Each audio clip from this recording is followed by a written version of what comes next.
Hi, this is Kim or Adverse Camber 42, continuing my playthrough of Bloodborne on PlayStation 4. So, we actually had a really good run last time we played. We managed to play through both Forsaken Cairnhurst as well as the Upper Cathedral Ward, which are two of the optional areas of the base game. So we have a bit of a plan in mind for tonight. Hi Info, how are you doing today? What the hell am I doing here? Can't remember why I came back here, but anyway, so what my plan is for now is there isn't much left of the base game, but we don't want to complete it until after we've been to the Old Hunter DLC. So my plan is to kind of clear Mergo's Loft up to Mergo herself, but not beat Mergo because I don't want to trigger the end game. Then we're going to back off and go into the exceptionally nasty final area, the DLC area, which is called the Old Hunter. I'm very well, Info. Thank you for asking. I'm glad you are too. So, let's head back up into Mergo's Loft. We might need to switch back into Eileen the Crow's armor in a little while, just because I think there's quite a lot of winter lanterns up here. But another part of my plan is, I think, the item to upgrade my Soul Spear again is somewhere in Mergo's Loft. So, we can just head forward and get that. So, this is the arena where we beat Mikolash, which I appreciate was a little while ago, but let's proceed. Whoa, Jesus Christ. Bird dogs. Oops, let me just remember my controls. I've been playing other games lately.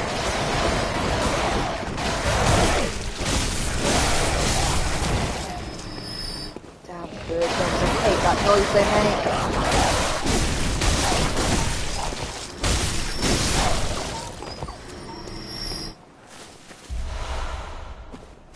make. Another bloodstone chunk. That's good, we do need a few more for Tantras too. Or Tantras as well. Mergo's crying.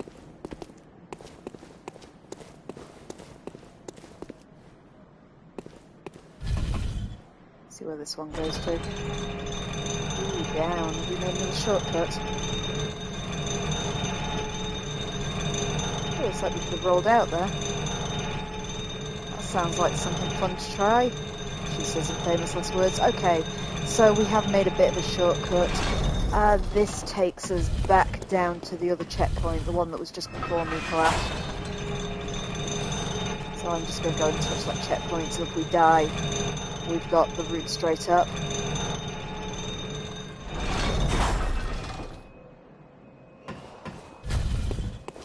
So there we are.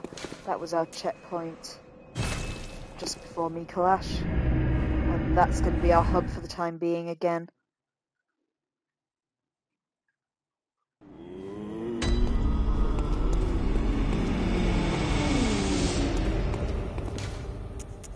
So that'll be Mergo's Loft base. Let's head back. Just realised how many souls I'm carrying. Don't like that, but it's not enough for a level.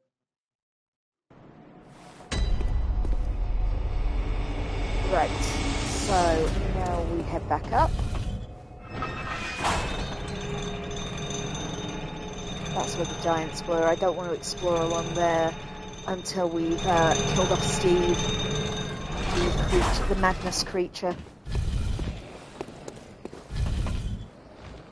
Oh yeah, the door is broken, so let's see if we can figure out where that tunnel I can just jump into is.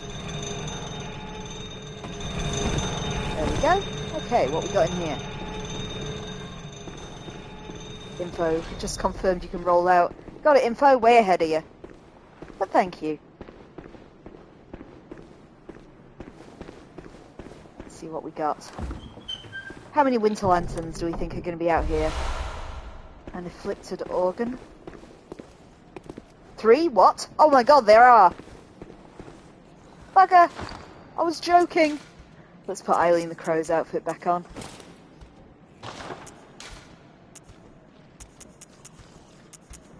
Oh, Info, I'm glad you said that before I ran out, to be fair. Oh, I could see one at the end of the way. So we have... I can hear them singing.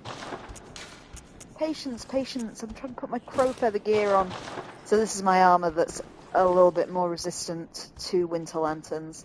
There is one right there. Let's just try and run for it. You're best off trying to kill him as fast as possible. I was not quick enough. We're going to die.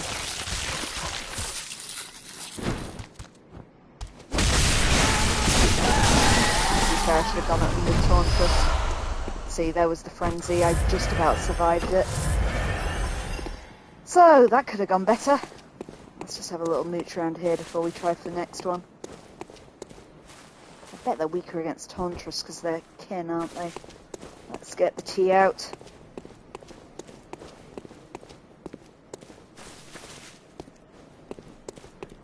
Okay, I'm looking for movement. I want to know where the next Winter Lantern is.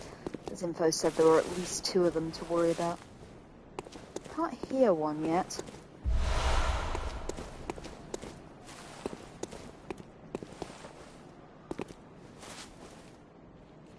Can't see one. Are we sure there's another? Well, we're about to find out. Oh, there it is. Spotted her. She's over there at the end. This might be the way to Steve. Oh, cool info. There are 2 Winter Lanterns. I can see one behind the other. Ah, wish me luck.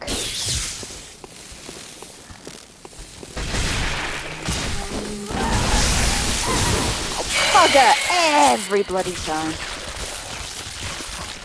Yeah, this might be death. Yep. I was too slow.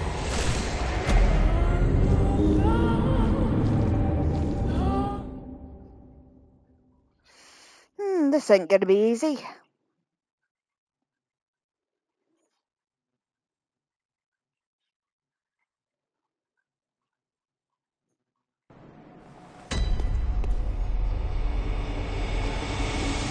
Okay.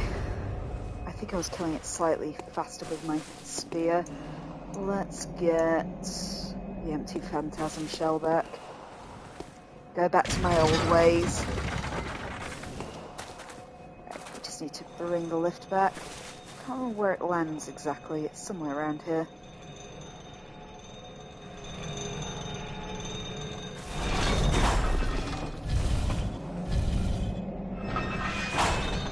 I don't think we have with Ludwig's Holy Blade info. I don't think I've ever bothered to pick it up.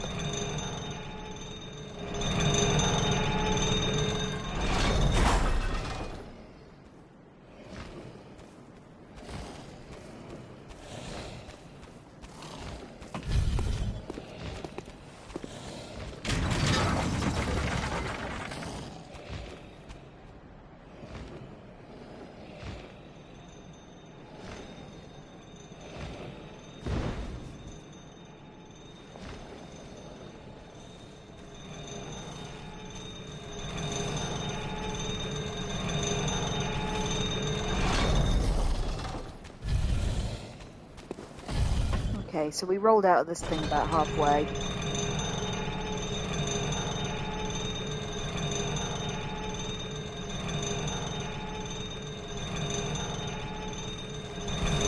Let's see how the Phantasmal Shell does against them. The first one wasn't far along, so we've got an experimental Winter Lantern we can go for. There she is. What do we reckon? Winter Lanterns, male or female? In our ongoing discussion about what genders the Bloodborne bosses are. And I'm still not quick enough. So I guess I could actually dodge that. Info thinks female for the Winter Lantern. Yeah, I kind of agree. They do sound sort of female, don't they?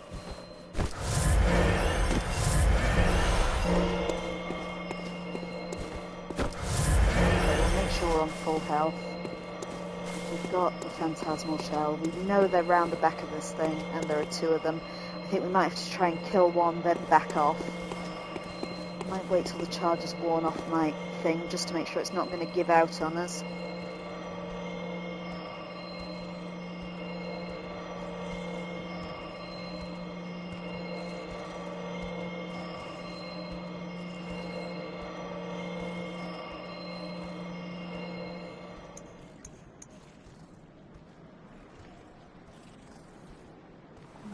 try a blue elixir as well, just for the rolls. Let's see if we can get to it without being noticed at least. Okay. I tried to dodge. Did it work? Okay. We did get frenzied. But we killed one of them at least. Let's try the other.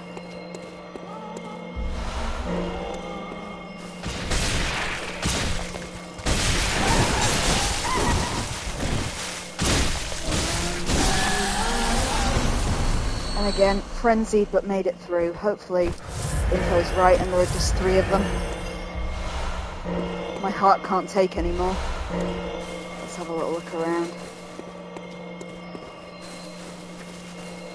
So our goal here is, we're about to encounter Steve, as we've been calling him. Steve is the entity that caused the madness effect when we did the run up towards the Nightmare of Mensis. We can get rid of Steve. And I always feel a bit harsh doing it, but I shouldn't feel sympathy for Steve. You'll see why in a minute. Why I feel bad for poor old Steve. Okay, room full of spiders. Brill. I was just thinking I needed a room full of spiders. Something apostles? We had a name for these things, didn't we? Oh, fuck it. I keep pressing the wrong button. Get her over here. One at a time, guys. Yeah. Oh, you're not that scary anymore. In post confirming the word apostle is in there somewhere. I think there is a place down here where you can fall to your death as well. And I don't remember where it is exactly, so we'll be a tad careful. Just have this dim memory of falling to my death somewhere around here. And then having to do the bloody winter lanterns again. Wow, they got people faces! A narrow beam, yeah, that sounds right, info. That sounds very right. There is a winter lantern. A narrow beam with a winter lantern? Fucking hell. The game just wants me to be miserable. Can we charge up the phantasmal shell again before we do it? Yeah. Just trying to remember the route through here, to be honest.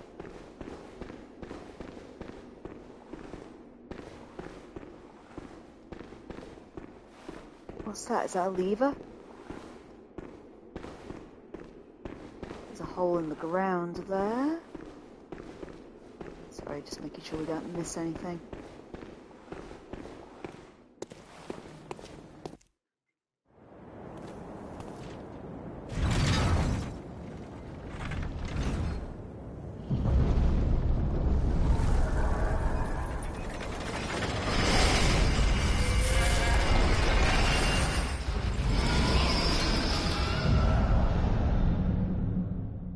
Everybody say goodbye to Steve. I don't remember how we get over to him, but we have plummeted him. There is a way to get to where he was. We have to descend the Steve pit eventually. And bye, Steve! Correct info, correct. Okay, we came down to get... We can drop into that hole. Doesn't that sound fun? Everyone likes pits, right? Remember where I fought Mergo's attendants on the way to Mikolash? His lift is around Mergo's attendants on... Vaguely info? We'll go back, we'll figure it out. Okay, where am I? Oh, there's our winter lantern over there. Okay, where are we? Is that the way we... That isn't the way we came up, that's a different route. Oh, fuck. I don't want a narrow beam with a winter lantern. There's...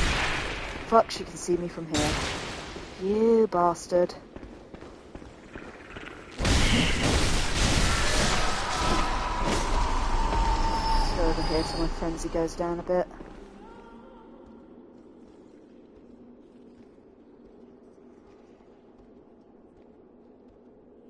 Upgrade material is down. The stairs I looked at before, are we talking about info?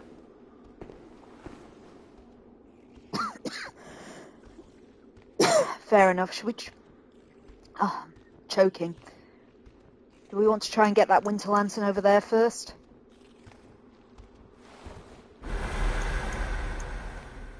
I mean, I've got to admit, I'm not hugely optimistic about our ability to get that winter lantern. But I'll give it a try in the name of science. So, across there. Oh, you fucker!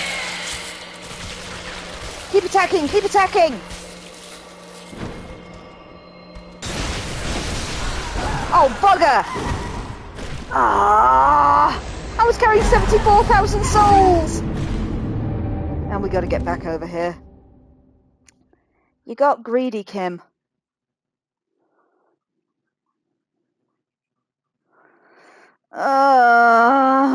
I see what today's session's gonna be like. So greedy, says Info. I know, right. And the worst thing is, I've got to wait for this lift to come back.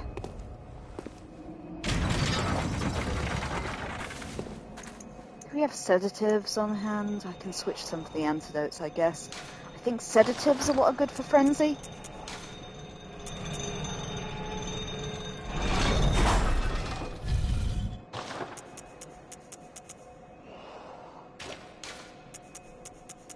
Let's put some sedatives on the cast bar.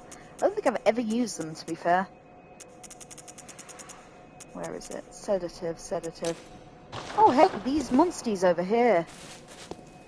I mean, we shouldn't get Steved when we go down here. Should we see what's at the end of this route? This is what I chickened out of last time we played. Where's my phantasmal shell?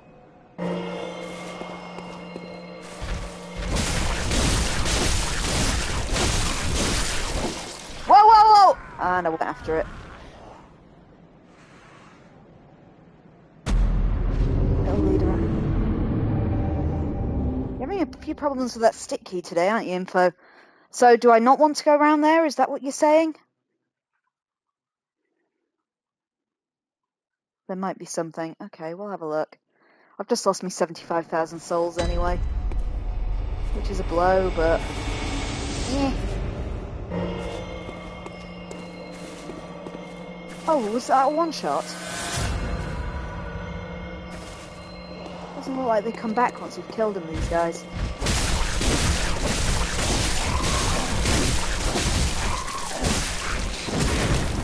Fuck!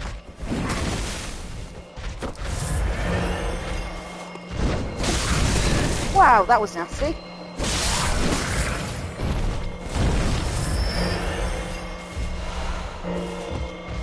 Oh god, that one's coming at a sprint! Jesus Christ! Come on, I'd like you at close range. Fucker. Fuck, I'm stuck!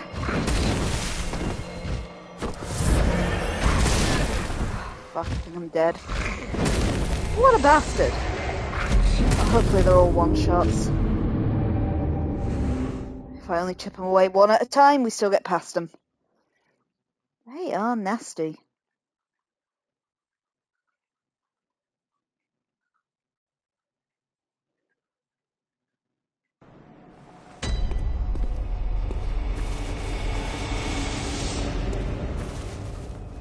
Oh, was the second one not a one-shot? He's back! Or was he just not where I remembered him being?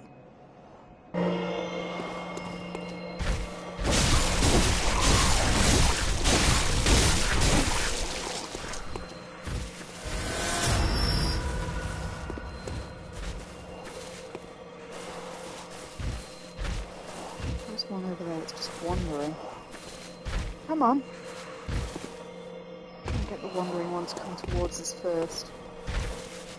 Is he actually coming? Whoa! Just as I lob a pebble at him. Right, ah!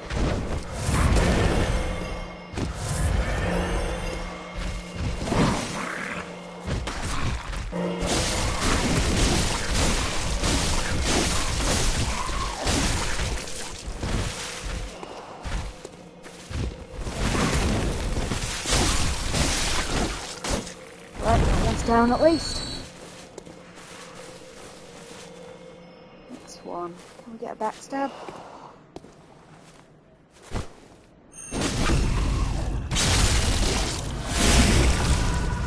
That worked. We got an eye. I think that was a Carol rune.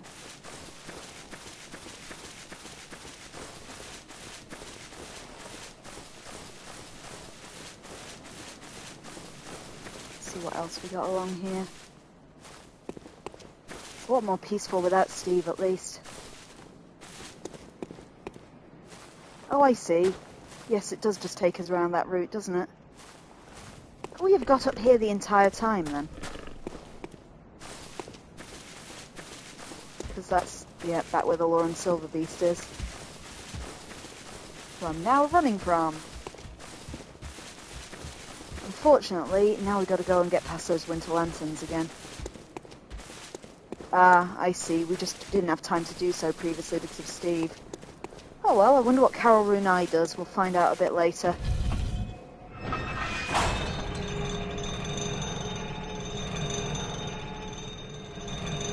And I'm guessing I probably had to lower the slip from above so we wouldn't have had the shortcut anyway.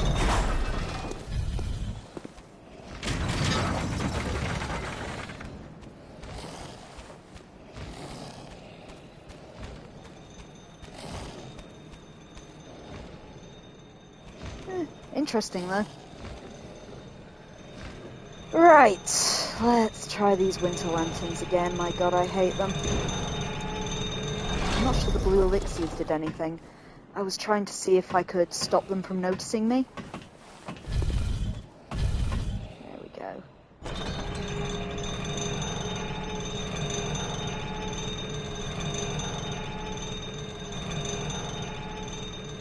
It's annoying because I want what that winter lantern's sitting on. Because there was a treasure chest there, but at the same time, I don't want to fight the winter lantern. Right. So, where's our first lady?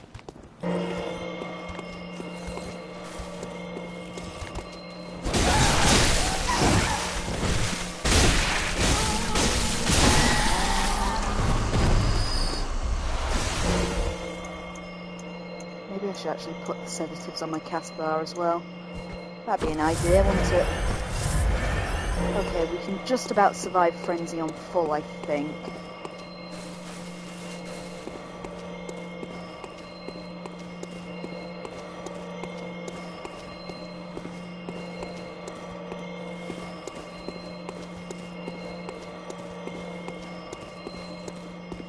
There she is.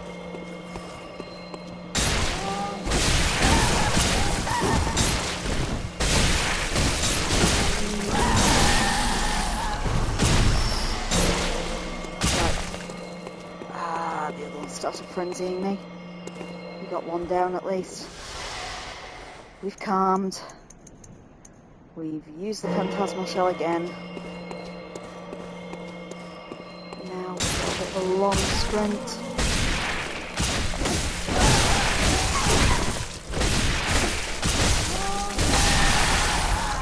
Oh fuck, and it killed me! Ah!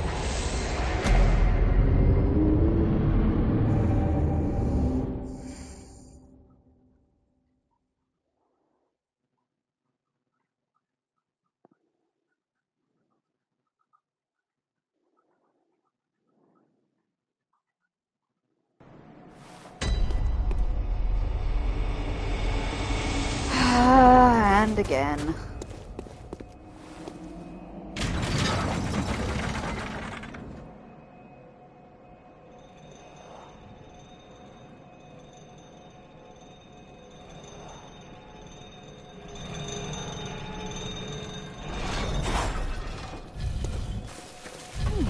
Curiously, according to the trivia on for X-Life, the Winter Lanterns are wearing the doll armor set. Read into that as you will, I guess.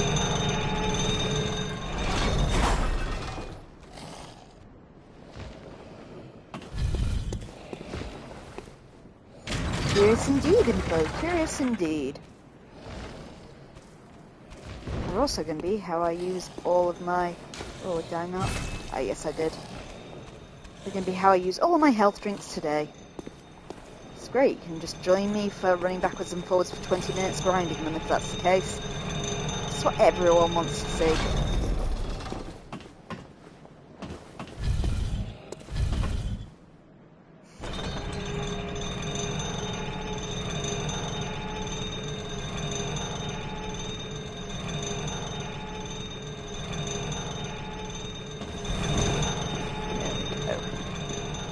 Okay, Winter Lantern the First.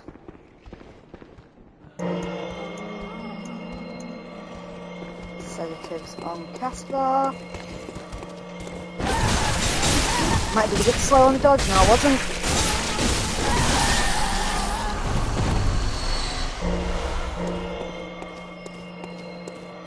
Okay, so far so good. Just keep that health topped up because otherwise I can't survive if I fuck this up.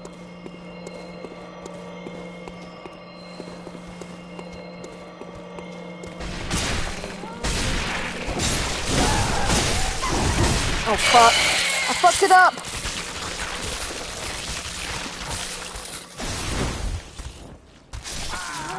Yep. Can just about do it if they don't grapple me.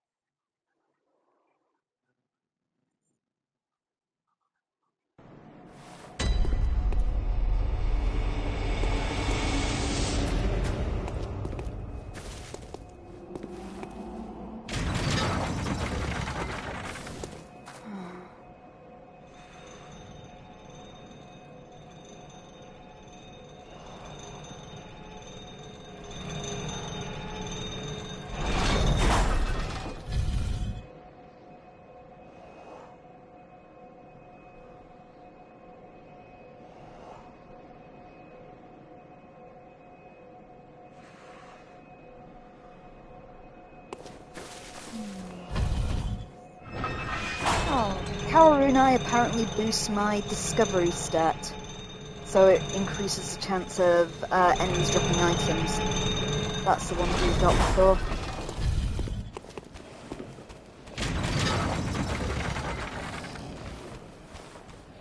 Not something I probably use, but interesting.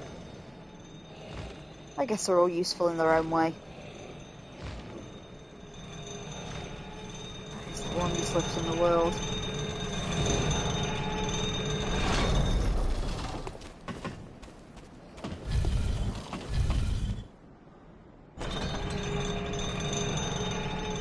Okay, once more in fighting the same Winter Lantern over and over again.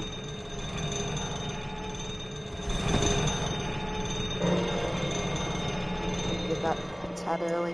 Where are my sedatives?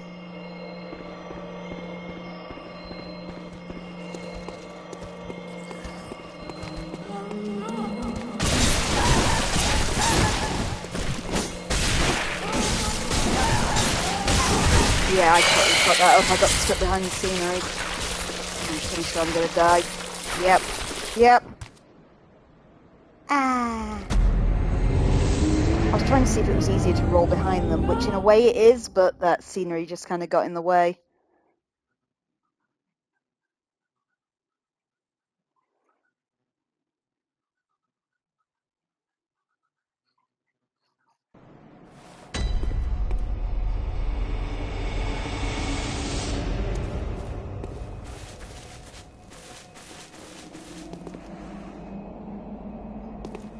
Come on.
Apparently as well, at least according to the good people of Reddit, you can parry that lunge attack that they do. Should we give it a go? We've got nothing to lose, have we? Want to see if we can get the parry window right for that?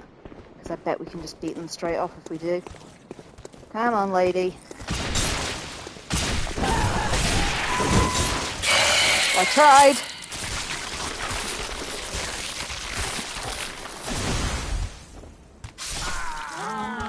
Have I even got my gun equipped? That could be the question. Actually, I'm not sure if I've knocked my gun off. Let's have a look.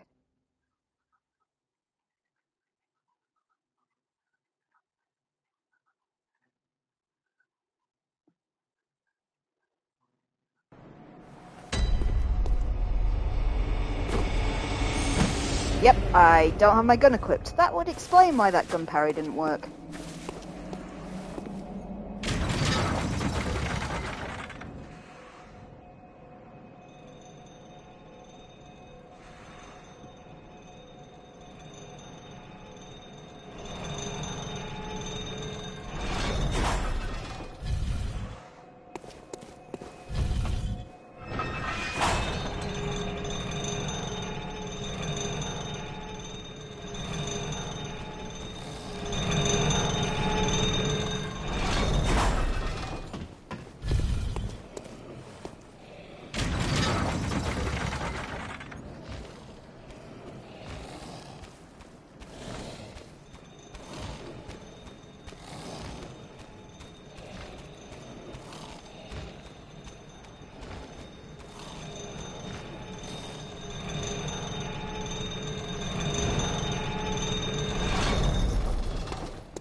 Okay, let's figure out this parry.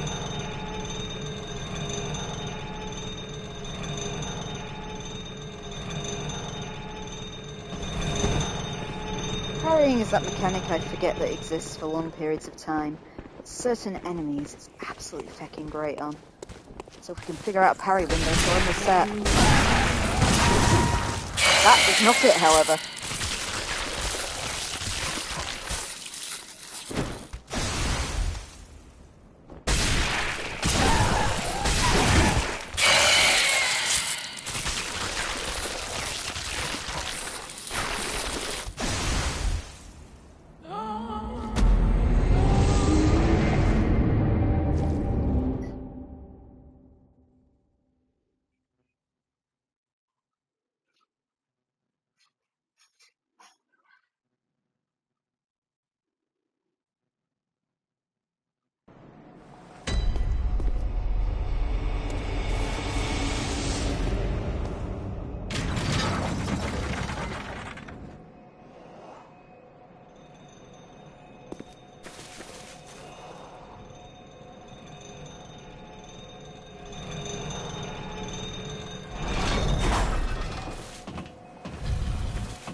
Learning to parry. I wish they were a bit close to my checkpoint to save the walk of shame.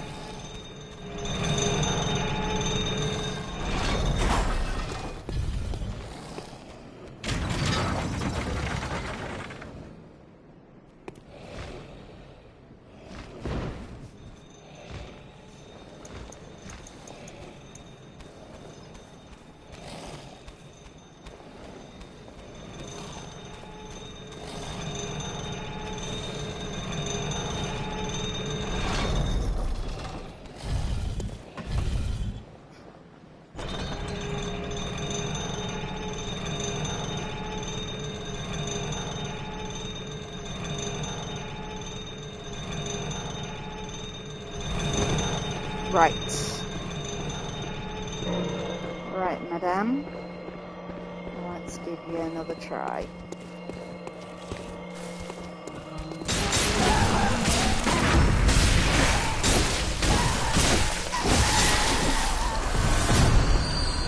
Oh, and I didn't have my sedatives on the Caspar. But we did parry her that time, so that's how you do it. I didn't get a visceral, though.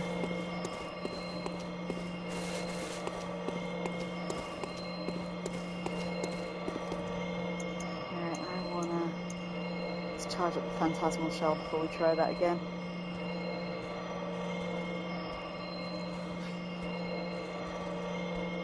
Are we on full health? I can't really help them there. I think we are? Yeah. Let's get against a good background.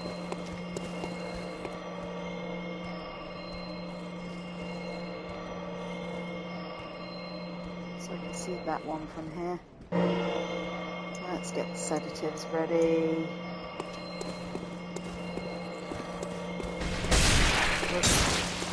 Just realised her friend's right behind her. Fight this one by itself. Oh, fuck. Madness isn't going down. There we go.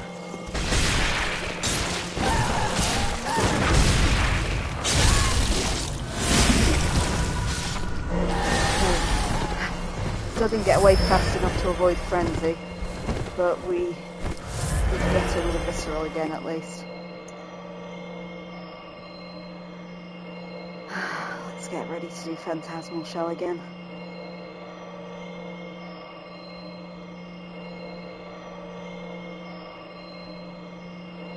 So I'm being ever so slightly cowardly, but they're hard.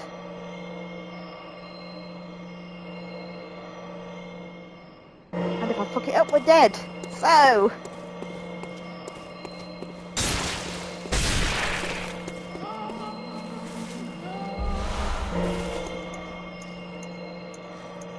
these sedatives.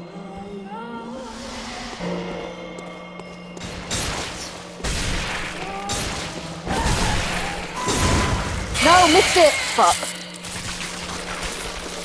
They're gonna die. Yep. Bollocks.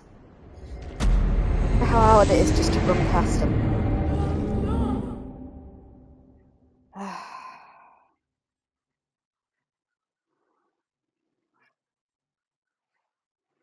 I'm just going to try and sprint past them, you know. Let's see if we can.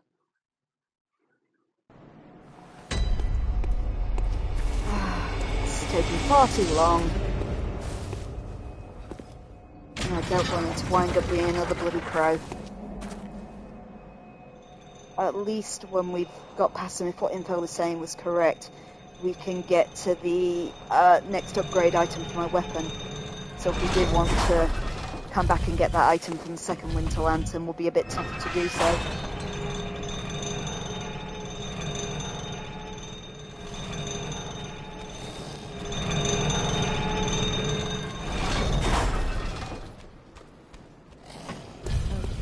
That one. Plus I'm getting kind of sick of waiting for this lift.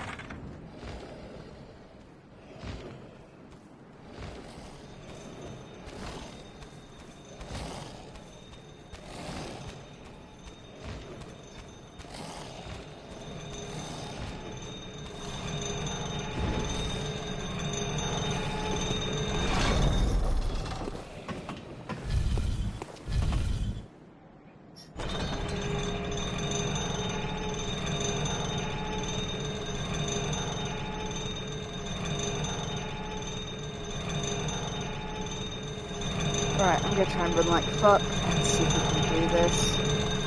So let's try donning a blue elixir. Oh, did I come all the way up by mistake? I did, didn't I? Daft. It's a bit easy to see where that window is from this angle. Right, there we go.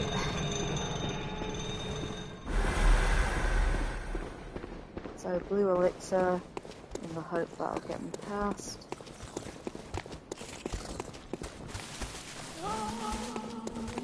Yeah, she didn't notice me, so we're okay. Just get my stamina back up, run past the next one. Nope, that one saw me.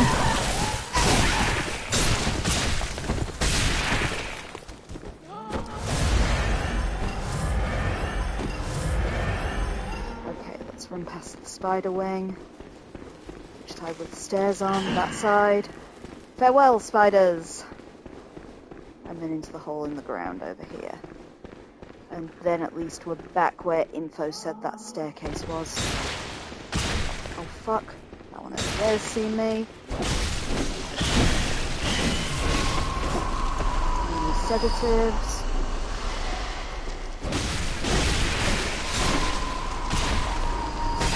see me over there.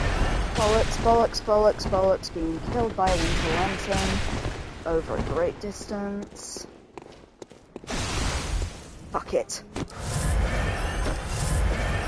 Right, so now this area should be safe because we've dumped Steve in the pit.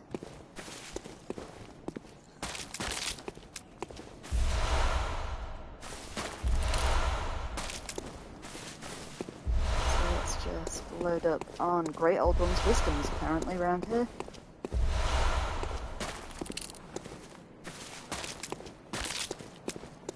So I know somewhere around here there is something that upgrades my weapon further. There's only like one in the base game. I think there might be one in the DLC too, just to limit how much you can get your weapons up. So that's where Steve was before, if you can see. We've dumped him into the pit. We can get to the bottom of the pit, and there is a reason to do so as well. We have to go and do a specific gesture in front of Steve's eye, and it's one of the weirdest secrets in the game. You might remember I deliberately collected the gesture last time in the Upper Cathedral Ward. I'm not sure what's down there, or if I can get back when I jump down there. So let's just see what's down the staircase first.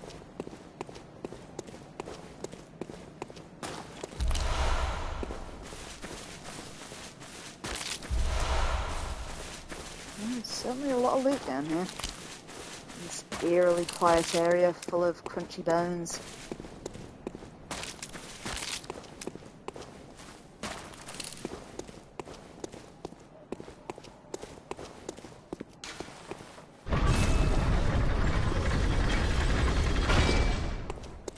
Okay, we opened the door with a key. Let's go back and see what we were missing on that platform then. Because I don't remember exactly where we go here, but we can have a little explore. So it looks like we should be able to get down there, doesn't it?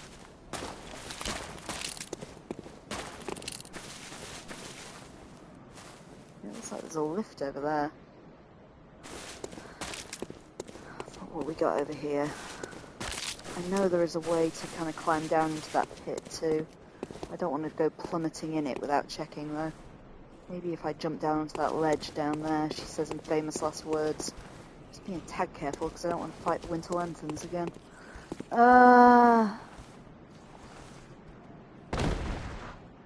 Okay. Inelegant, but we wound up down here.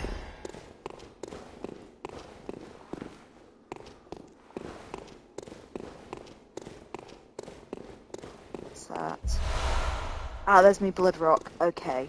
So we can go and upgrade our beloved Sword Spear after this. But we also want to go down into that pit, because who doesn't want to go and see the Madness Brain? Do you remember how you get down there, Info? Am I going the right way? Or is there a ladder or something? I can drop down. Will I survive that drop? Not the pit, right.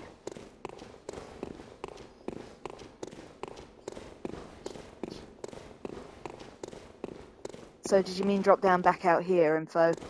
Onto this little bridge? Right, I'm doing it. Okay, which way do we need to go? Let's have a look. Okay, Mergo's that way. I'm not sure we want to be heading back towards Mergo. Should we try the other way? Yeah, I think don't head towards the Crying Baby. The Crying Baby, I think, is in Mergo's Wet Nurse's arena, so we kind of don't want to be heading there for now. Let's see what we got on the other side. Fortunately, I can hear little pattering footsteps, which means Mergo's attendants are around. Oh, looks like I've been here before. Is this not the way into the brain pit, then? The bridge was where you fought the hunter. Oh, was it? So how do we get down into the brain pit, then, Info? Have we gone wrong? That's what I was looking for. Oh, you've taken me the wrong way? Oh. Oh, last time I take directions from you. Right, let's back up. Continue the way I went before, the way towards Mergo.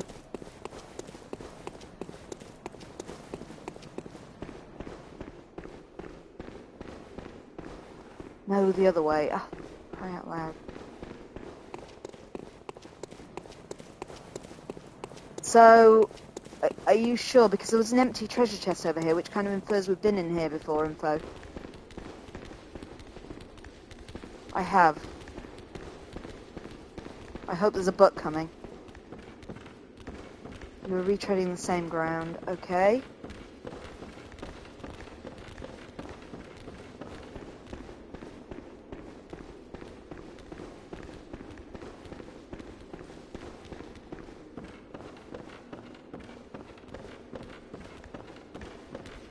Go down the stairs.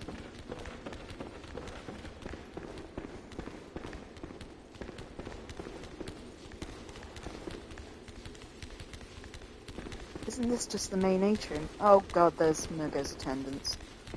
Lots of them.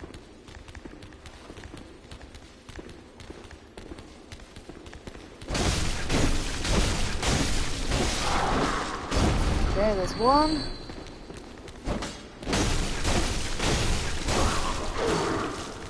This is what you meant before. Okay. Just guide me then, info. Just tell me where I need to be. The lift should be further on. So that is the lift over there that originally took me to my save point. Not that lift, I presume, then.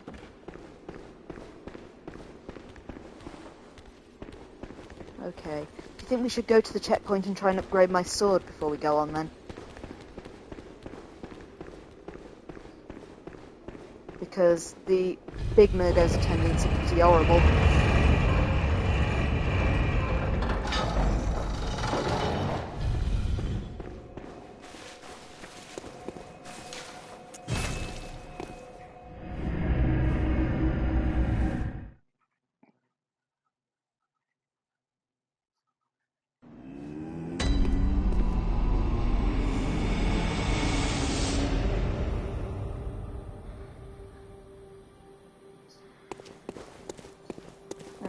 See if we can just at least upgrade Saw Spear before we go in there. No, not the Saw Cleaver, the Saw Spear! Upgraded! Yay! Oh, I only need one more chunk and we can get Tarnishress up another level too.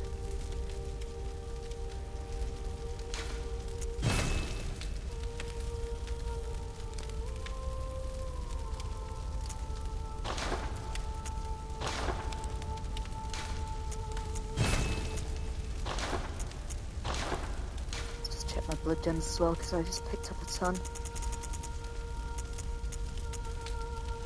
And that looks good. What we got?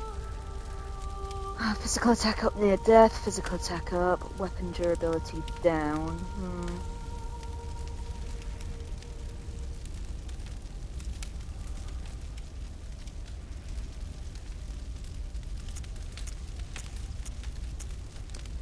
HP gradually depletes. Yeah, I'm not sure I like the cursed blood gems.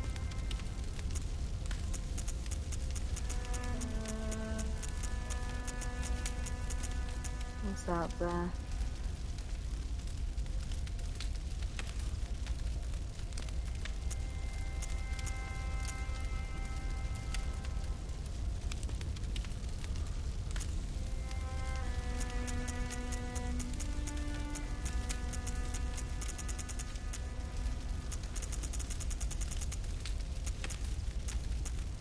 Shame, because some of those cursed blood gems are great. I don't really want to lose a load of weapon durability and stuff.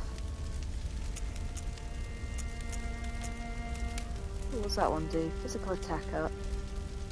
I mean, that's pretty good. And no downside that I can see at this precise time.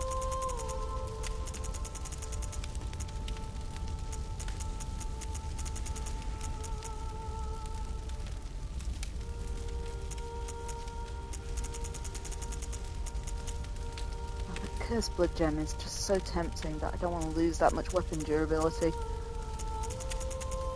Would make me a bit flimsy.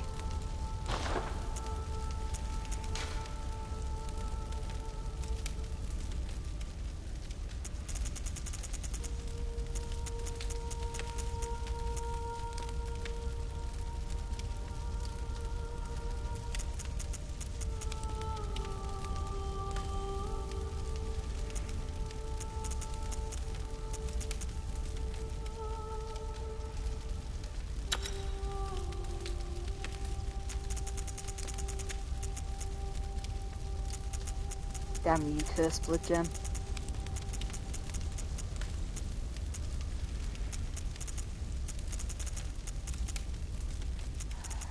Tempting blood gem. Right, anyway. Let's go try and figure out where Steve is.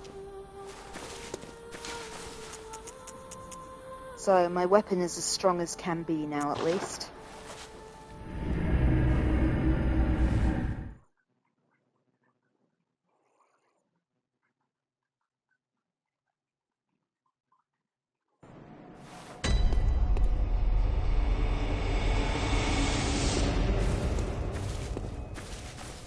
Guess we want to get back up there now with a better weapon.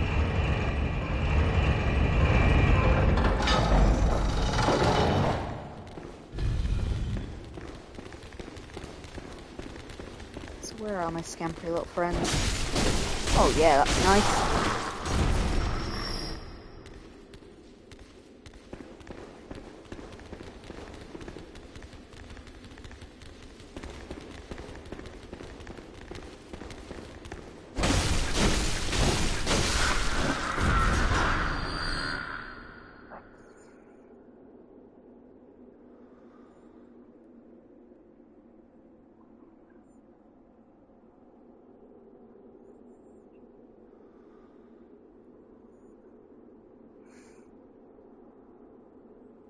Okay, I think reading somebody's very brief synopsis online, I know where the lift is. But let's see if we can get to it without dying horribly.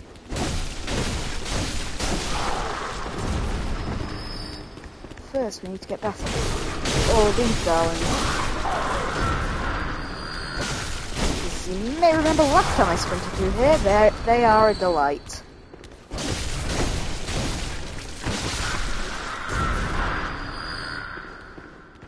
How many more are going to sneak out at me? I think that's all the ones on this side. But the big cuddly one comes up the stairs, I think, if I remember right. Who I am none too fond of.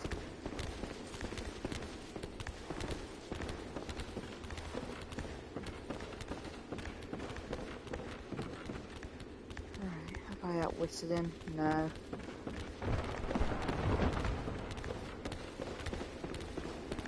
So, I think there is another lift. It's basically around the corner from here.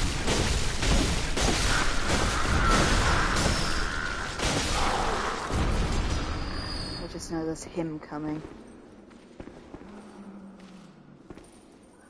And we weren't very good at fighting him last time. And we're still not very good at fighting him, it turns out. As I aggressively run into his face. Oh, fuck's sake. Right, I'm going to see if I can find that lift. Right, it is round here somewhere. Info is correct. There it is. That is our lift, I think. I think we need to be around the other side, because this side's a death drop. Fuck off. Farewell!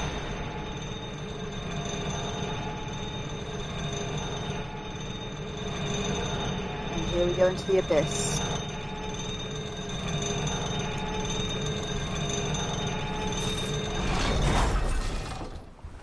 So, here we are. This is the place we dumped Steve out at. We just gotta find him. And there it is, the brain of Mensis. So, now there is a little dance we gotta do for him, if I can remember how to do her. gesture. We struggled with this last time. There they are. So there is a gesture called... It's not on my list at the moment. Let's switch one. Make contact. And that's what we're going to do.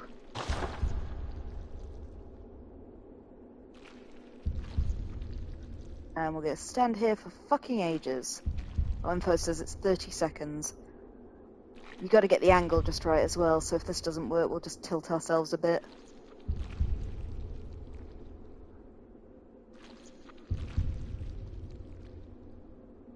And how anyone figured out this is beyond me.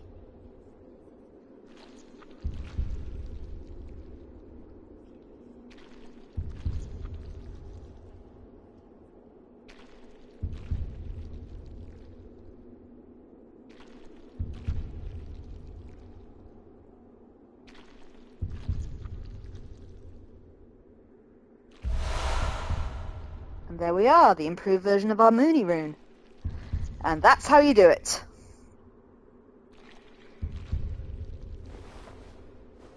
So, do you want me to kill the brain of Mensis, guys? Are we going to let Steve live down here in the dark forever, or are we going to put him out of his misery? Look at his eyes following you. Oh my god, he's horribly cute. Look at him. You're gonna leave Steve down here? All alone in the dark. Info, you cruel monster. Okay, we leave Steve then. Info has spoken. Bye, Steve. You know what you did. And unfortunately now we've got to get past that thing I let live.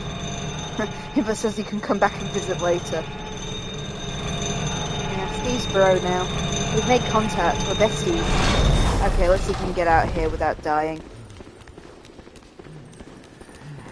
Bye, guy. So we'll head back to our checkpoint up here. And from there, I guess we'll stop fucking around in the Winter Lantern area. Hopefully that item I missed isn't something good. I want to go down and get it, really. Whoop, gone too far. There's me lift. And we'll go and explore the rest of Mergo's loft.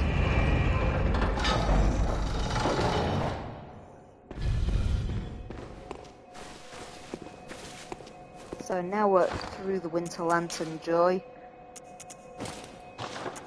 I'm gonna put my Executioner's Garb back on for a bit of extra protection.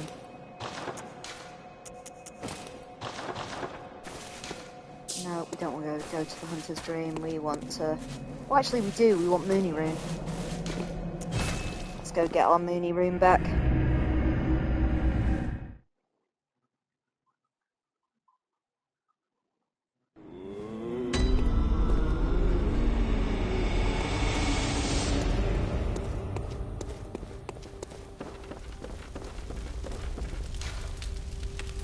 So this is the ultimate version of Mooney Rune. That's the one that gives me extra blood echoes. Looks like we got a better version of Communion too. Don't mind if I do. Probably take up Arcane Lake for now. Maybe just put on regular Lake.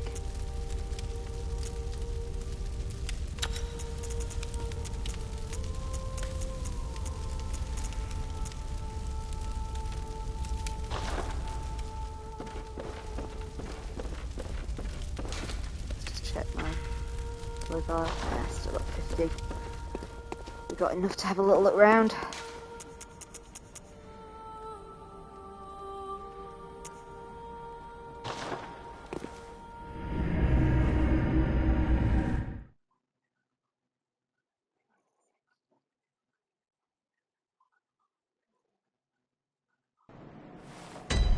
Okay, let's see what wonders Mergo's Loft brings.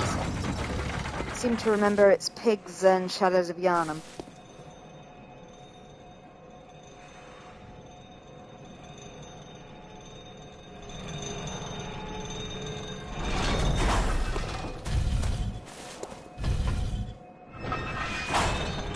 We might want to consider doing a bit of grinding before the Old Hunters DLC as well.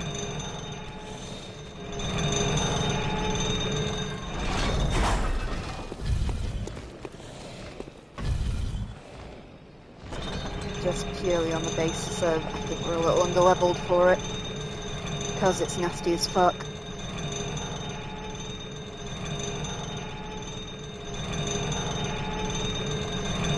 Hey, at least we're tackling this area with a better weapon.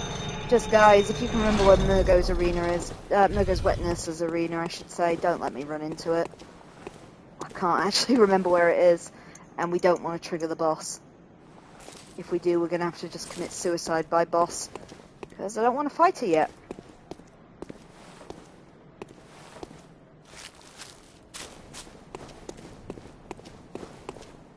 Okay, those are shadows of Yharnam, I think, walking around up there. Yeah, I remember you see the Prenumran Queen before you go up there, info. Whoa, whoa, whoa, whoa, whoa, whoa, whoa.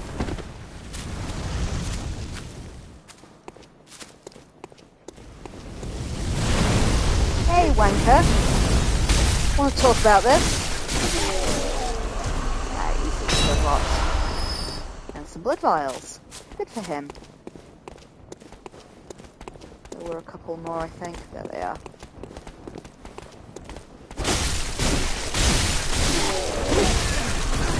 I tried my hardest to go for that, I really did. Oh, he's got the flame destroyer, or their candle equivalent of the flame destroyer.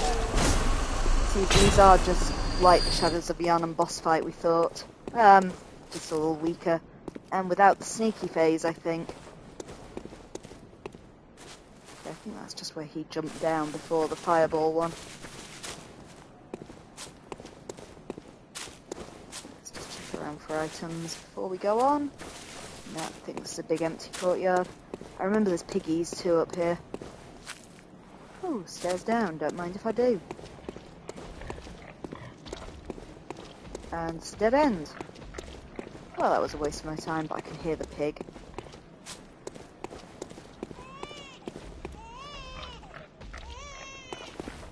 And there's Mergo crying again.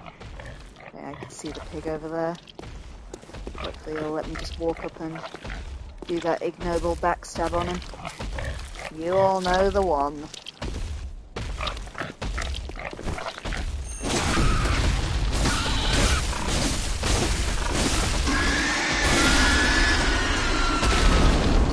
See, he's like the pigs we fought previously, only with more eyeballs. Which is nice. Oh, good XP though. Let's figure out what's down there. Well, it'd be rude not to go and look.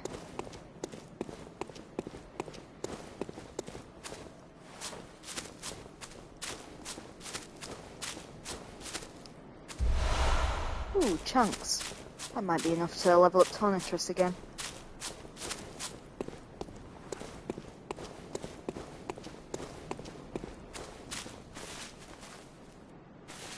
Let's try to figure out what's down there. Not sure how you get to that bit. Because that appeared to be a dead end, didn't it? Unless there was a way to drop off. Sorry, today is a day of investigation.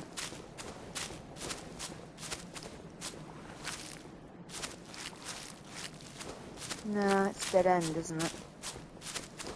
Must be another way to get down to that bit. Anyway. Let's stop looking at this corner for a while. Oh, is that how I get down to that bit? Hey guys, wanna go and see what's in the sludge? I'm not hearing a no. Unless info's gonna tell me that this is a bad thing to do. I'm gonna jump down there.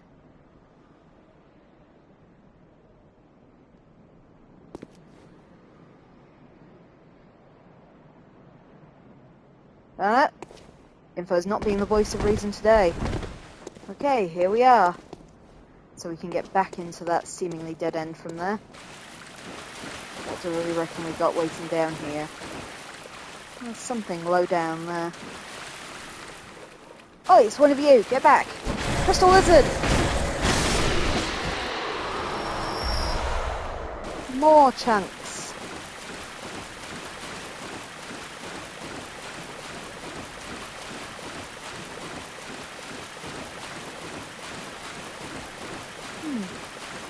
Well, this is long and oddly flooded.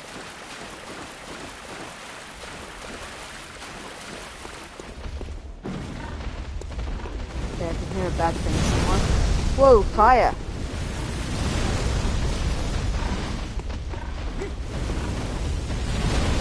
Is that a hunter? Oh, no, I think it's Shadow Yarnum. Where is he? Oh, he's got a ton of this. Whoa! Saw you just in the nick of time, pal. Too slow, Chicken Mergo. Too slow for this cat. Well, I found the chunk corner of the game. Something thundering around up above. I know it's another piggy.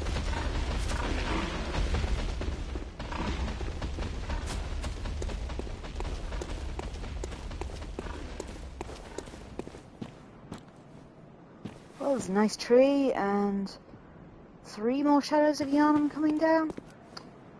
Always moving packs.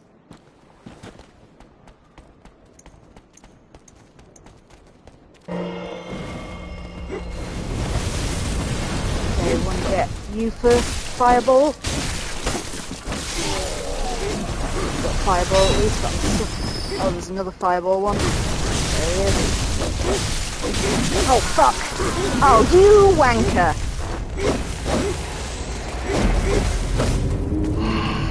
Got in the way of his friend. Info says we're not too far away from the lift to Mergo. That doesn't fill me with confidence, Info. And now we gotta take the world's longest lift again. I think Info said we could make a shortcut shortly, though, which will be good for future trips here.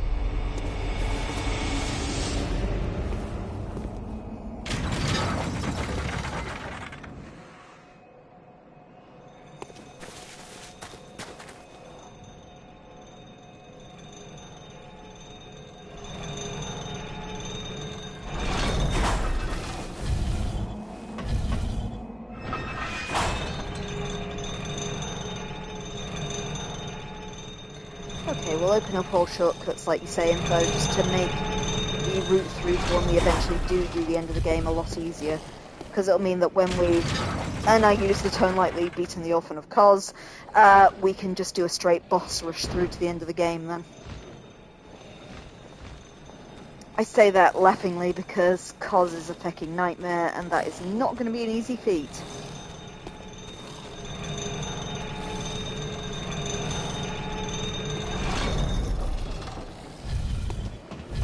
Let's go see if we can retrieve my souls. It'd be nice to have a shortcut though, and we don't have to do that down with the route anymore. So there were maybe 3 shadows of Yarnum, then a pig, and then we can just continue round as normal this time.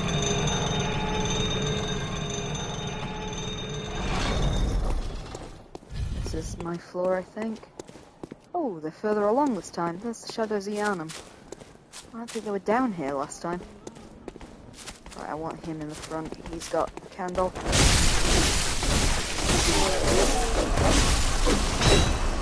Wanker.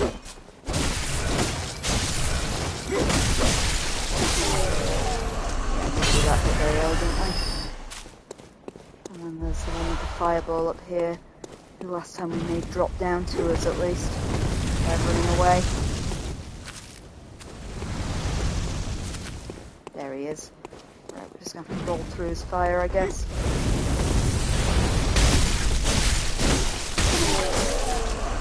Go. They're not horrendous so long as they don't mob you. And then there was Piggy on the stairs. Where was he? There he is.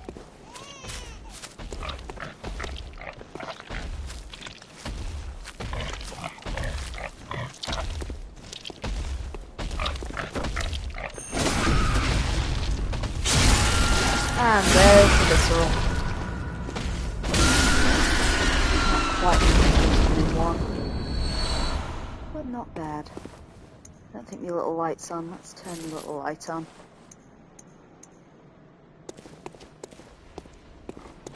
So we didn't come up here last time, but I saw at least 2 pigs ahead in the courtyard.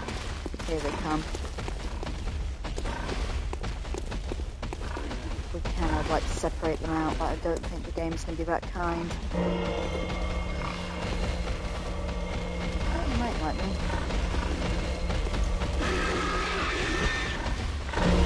Yep, that'll see me.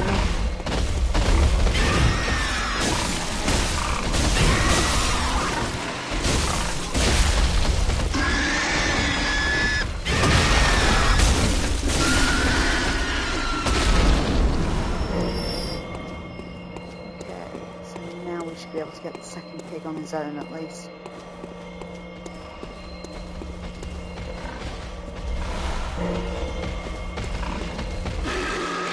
Come on, big guy.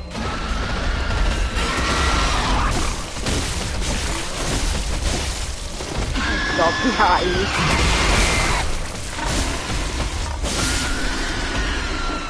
Down.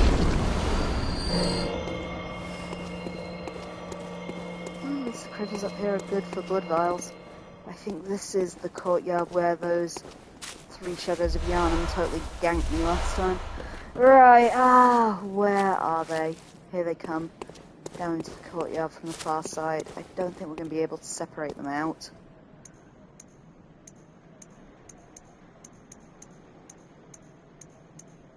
Could try and use my last blue elixir to do this a bit stealthily.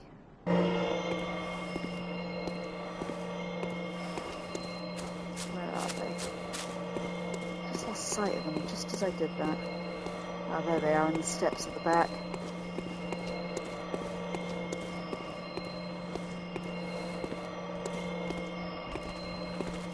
Oh, 2 fire wankers.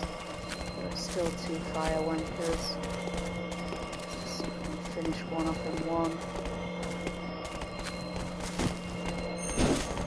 Oh fuck!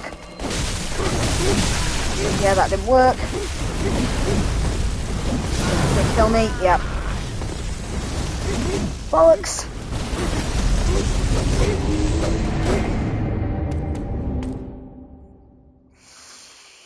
I struggle with multiple foes. I always have. It's not my speciality. And I'm really envious when I see people online just doing multi-target fights so easily. I wish I was that smart.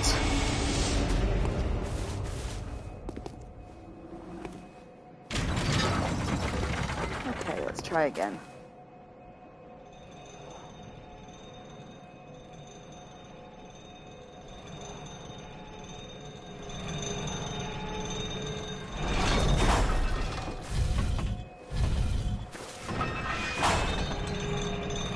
I would like that. Whatever the other shortcut info was talking about, just on the basis of these lists take flipping ages.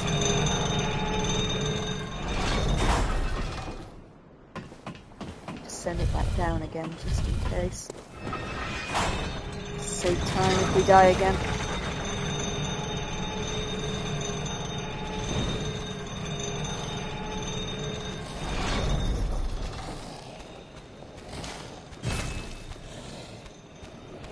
This one in particular just takes years.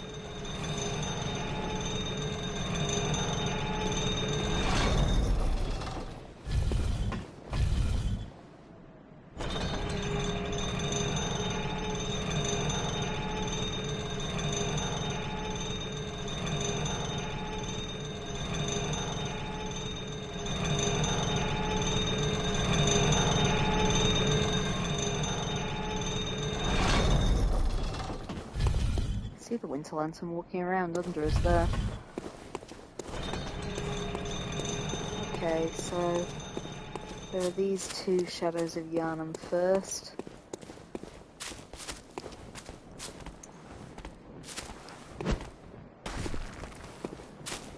At least we got him down.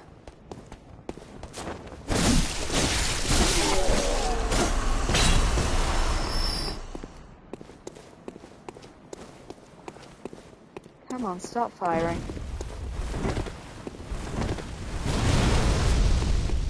It's gonna come down. Not today, apparently. Oh, that time he did. Shit! Should have run towards him. Oh no. What is his friend? I think also has a fire thing.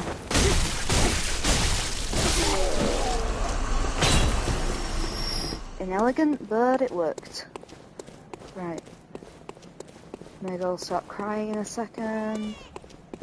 And then the piggy.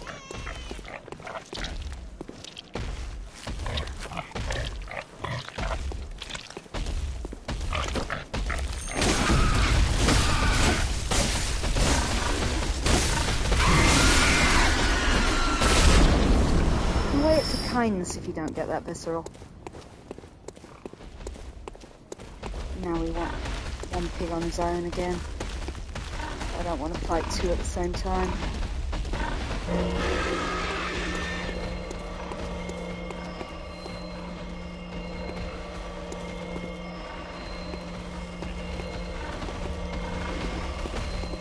One of them turned around last time. Yeah, he's turning. So let's get my pebble.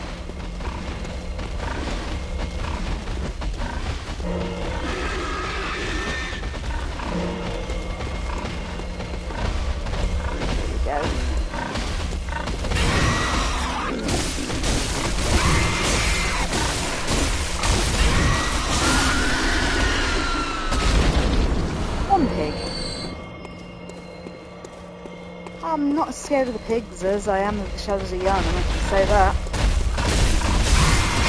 Spoke too soon? Okay, go sidestep that cancel Lord of death. Ah, this is more the Bloodborne experience of just dying constantly.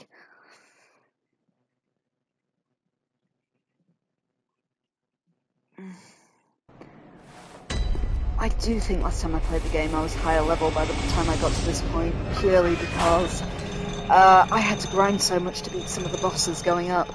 Because I really struggled with Rom last time, I struggled with Gascoigne, I struggled with Ligarius. As you saw last time, he's still not my favourite.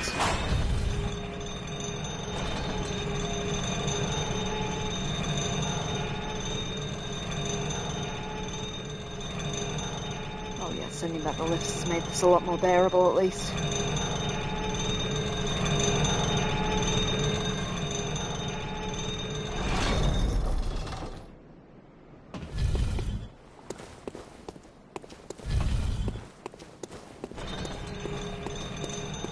Guys.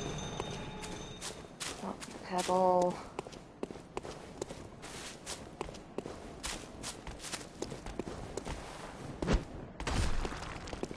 One down like we did last time.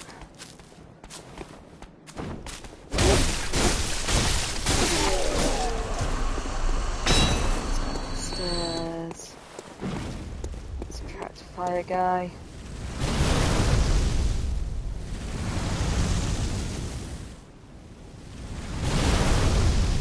Ooh, Ent coming down.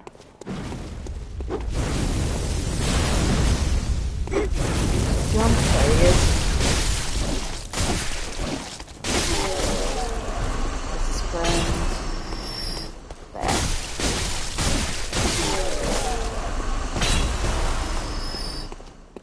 Right, pig time. Woohoo, we're in pig country.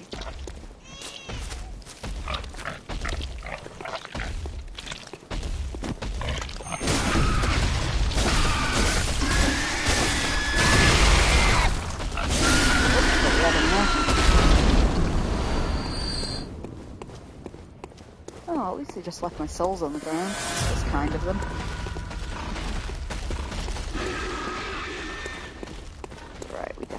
Pigs one at a time.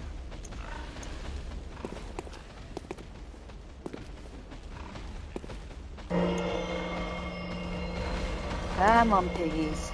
Wait till one turns around. Get the other one.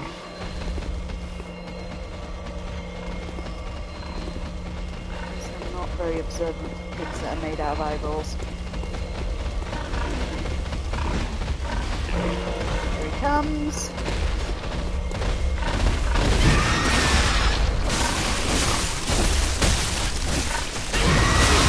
fucking head stuck in the wall. Bastard.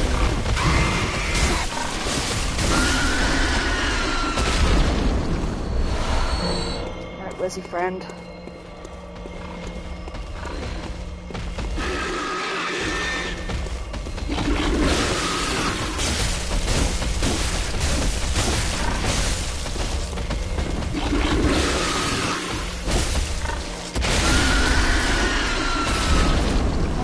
Vomit attack does, but I don't want to find out either.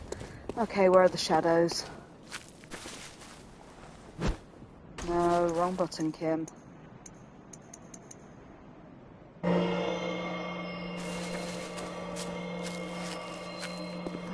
this is going to be hell, isn't it?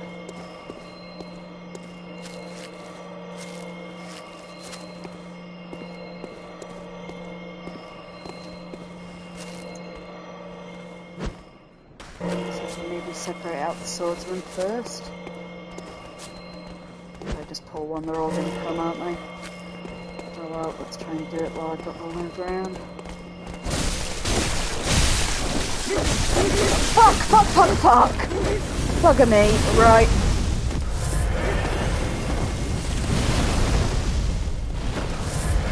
Okay, so the advantages are all quite hurt, except for that one at the front.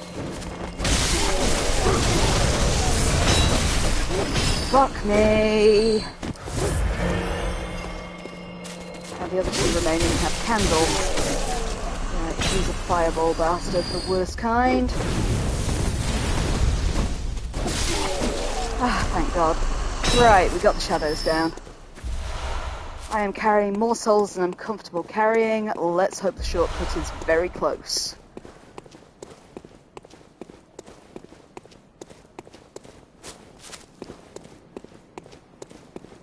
Oh, there's the Penumbran Queen.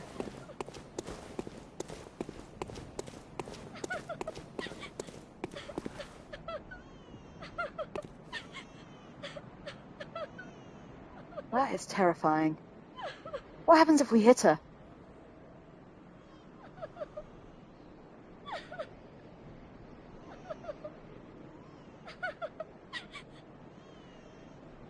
She dies, Impo says. Oh, let's not kill her. She only wants a baby. So I'm guessing that Mergo is up that flight of stairs, am I correct? Yep, okay, so we don't want to go up the flight of stairs. We'll leave the Penumbran Queen crying in a corner. We'll get that chest, which is not a mimic. Ooh, and the Sephka's blood vial. I haven't had one of them for a bit.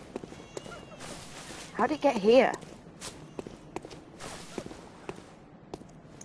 Just put my little light on. So I'm assuming this is our shortcut. That does look very shortcut-ish.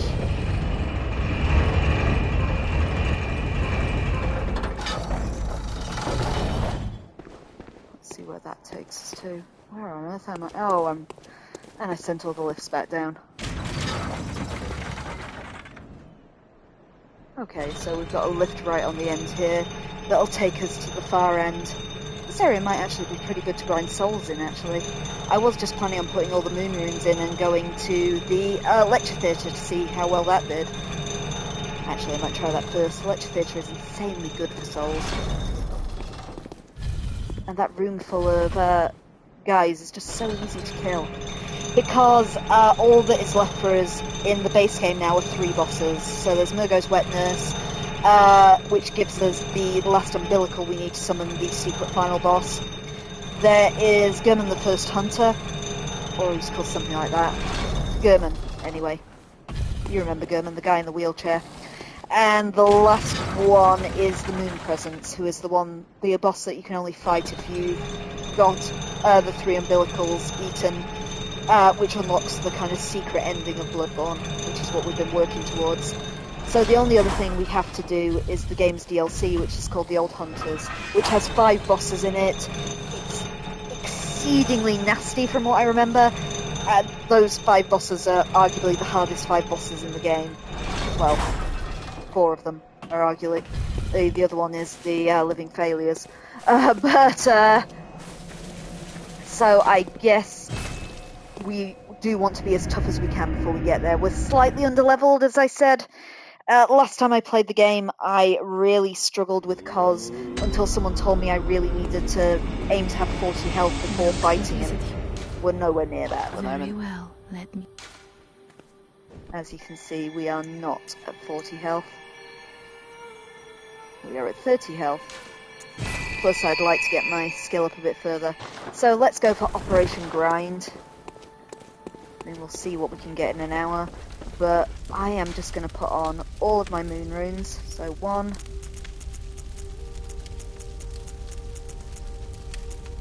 2,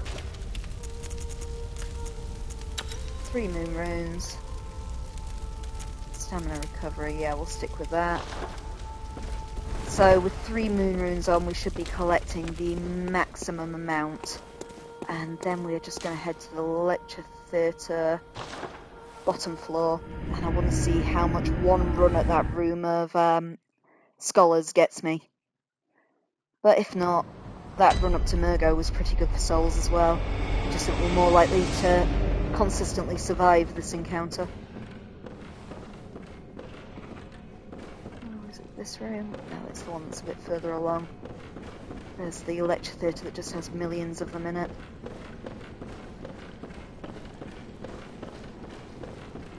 Where are they? There they are. So they'll all run up and get stuck in the door. And we have the advantage of a fully upgraded weapon this time to try this. They stop shooting and just come to the door. Come on, guys!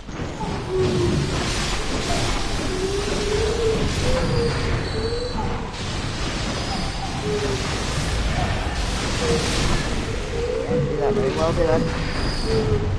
Clicking the wall.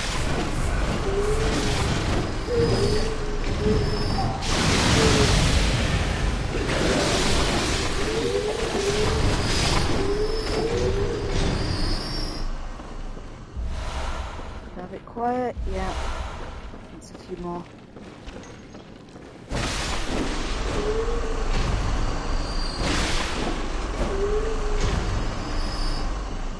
Let's see, that was like 20 odd thousand in one run. This could be a viable way of doing it.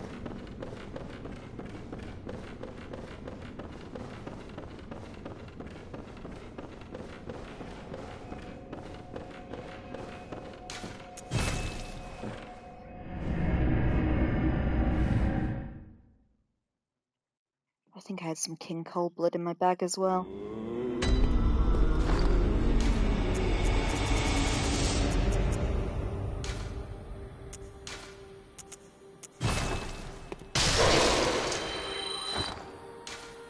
Yeah, now's the time to eat everything.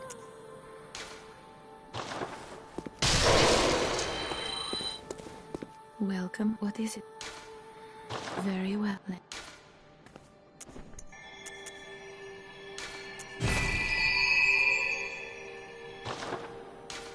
farewell. Yep, and so this is going to be the session, guys. We are going to grind.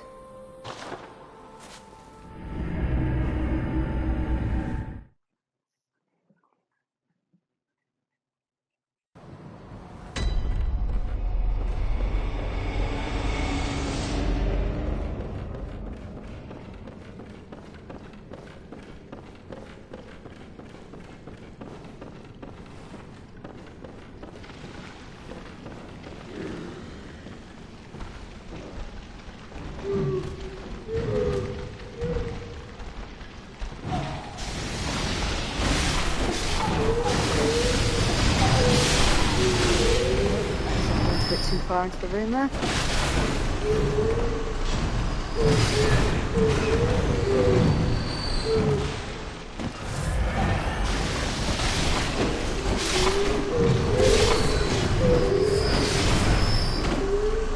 I love the judgery way they move. It's bad frame rate, but it's just so funny looking.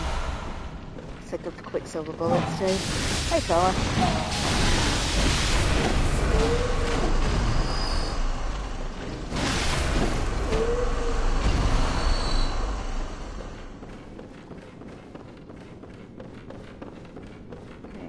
Another level.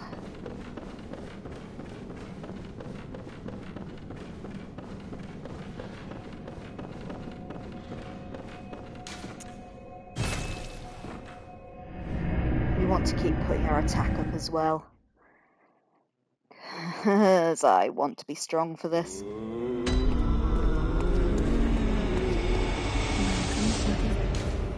Very well,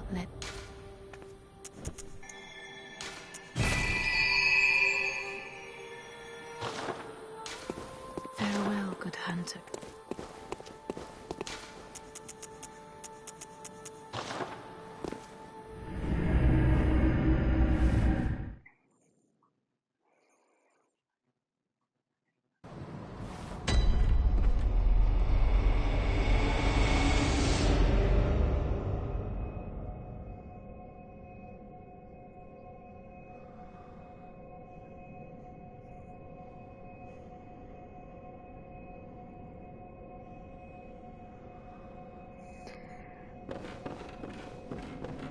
So my plan is to just do these for a few rounds to toughen up a bit, and then we're going to switch and do that run up to Mergo's loft, just because you can get a hell of a lot of blood echoes from those pigs and Shadows of Yharnam, but I just want to toughen up a bit to try and ensure I can reliably beat them every time.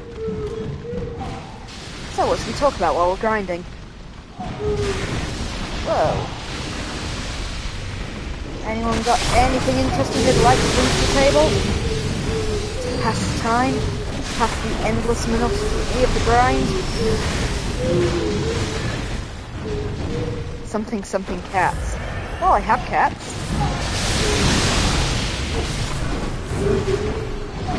I certainly have 3 cats. They are sweet babies.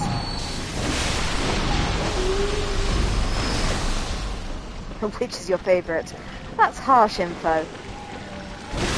It'd be cruel to pick a favourite. It'd be really, really mean on Shrody and Sherry if I was to name which my favourite cat was.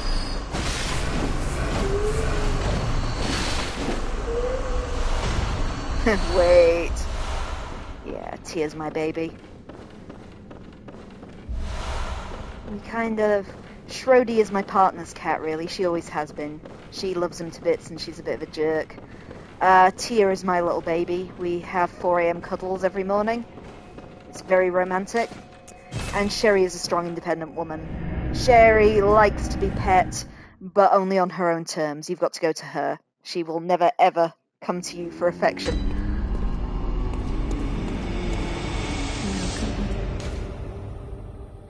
Very well. Oh, not quite going up for a level. Again. Have I ever told you the story about how we got Shrody? That was a wild ride. So, as you're aware, we have 3 cats. We've got Schrödinger, who is about 14 now. She's our old baby. Now I'm saying I haven't told the story, so that's good. We have Tiamat and Scheherazade, who are about 2 now, I think. Yeah, just gone 2 they would be. So they're the ones we keep calling kittens. I guess not strictly true, but all cats are babies all the time. So Shrody, it was back when Thor was in the cinema, so I can tell you exactly when it was on that basis. My partner and I had been to see Thor. We were heading home afterwards, and on our route home, there used to be, at that time, an RSPCA rescue centre. So this was the place where the RSPCA is one of our animal protection charities, the Royal Society for the Prevention of Cruelty to Animals. And they had a rehoming centre for cats, kind of on the street. And as we were walking up, I noticed this massive cardboard box on the doorstep of the closed rescue centre, because it was way after hours. And just as we were getting close, and I was thinking, what the hell is that? I saw through one of the little handholds on this cardboard box just this tiny little furry nose pop out. And it was like, oh my god, it's full of cats! And we did not realise at that time, they told us afterwards, that there is always someone on site and you can just ring the bell. Evidently, whoever dropped the kittens off there had just dumped them on the doorstep, hadn't wanted to, I guess, potentially be told off or anything, so they just hadn't knocked or anything. And it was a cold night, so we just picked up the box, we took it home overnight, There were actually 6 little kittens inside, 6 little 4-week-old kittens. And I spent the night absolutely terrified because I was just scared that, one of them might drop dead on us or something like that. Because they were so fucking cute. There was a whole night spent of me hugging kittens and crying, essentially. But one of those kittens was Shrody. So it was also the royal wedding weekend. Her name was originally Camilla, because the entire litter was named after members of the English royal family. We weren't going to keep Camilla for a name, so she became Schrödinger, because she was literally a cat found in a sealed box. So, always had the possibility of being dead, not dead. That's nerdwit for you. But yeah, she's been our angel since, and after we previously had a cat before Shro called Lucy. Lucy was elderly when we adopted her, and she passed away when Shro was still fairly young. I think Shro was maybe about 4 years old. And after Lucy, we adopted Victor, who's the fluffy black cat on my Twitter banner, the one that's kind of in the MGM Lion sort of pose. And Victor was my sweet angel, but unfortunately, about 2 years ago, Victor got stomach cancer and we had to put him to sleep. And that's why we got the kittens. So the kittens was, there is a website called Pets for Homes, where you can post, if you have kittens for sale or for rehoming. And we saw a nice lady whose cats had been due to be spayed, and on the day she was supposed to be spayed, she escaped the house and, of course, got pregnant. So she had this litter of 4 unwanted little kittens, 2 grey, 2 black. And we went there fully intending to, of course, buy 2 kittens was our plan.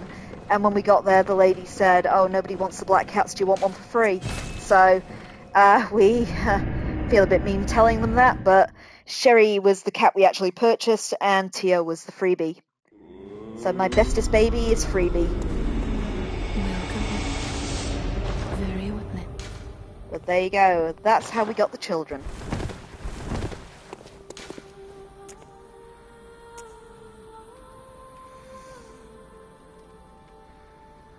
Did you know I have other pets as well? Don't talk about the other pets. There's not a feed my other pet option.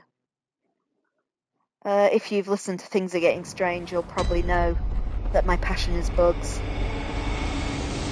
Absolutely flippin' love. Who are the others?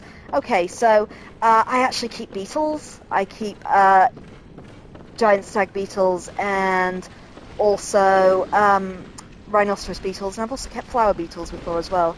I just like the giant species. So at the moment I have 2 rainbow stag beetles that are adults. They're called Anria Astoria and German. It's a bit of a naming convention.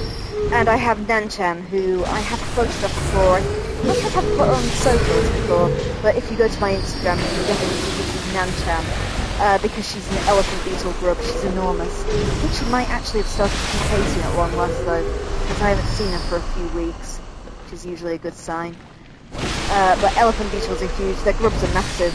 The nastiest bite I've ever got from any pet is from Nanchan, because as adult beetles are usually pretty chill and can't really do any damage to you, but the grubs have really, really powerful jaws. They eat kind of rotten wood. So, yeah, I was trying to sex Nanchan. Nanchan was not having any of it.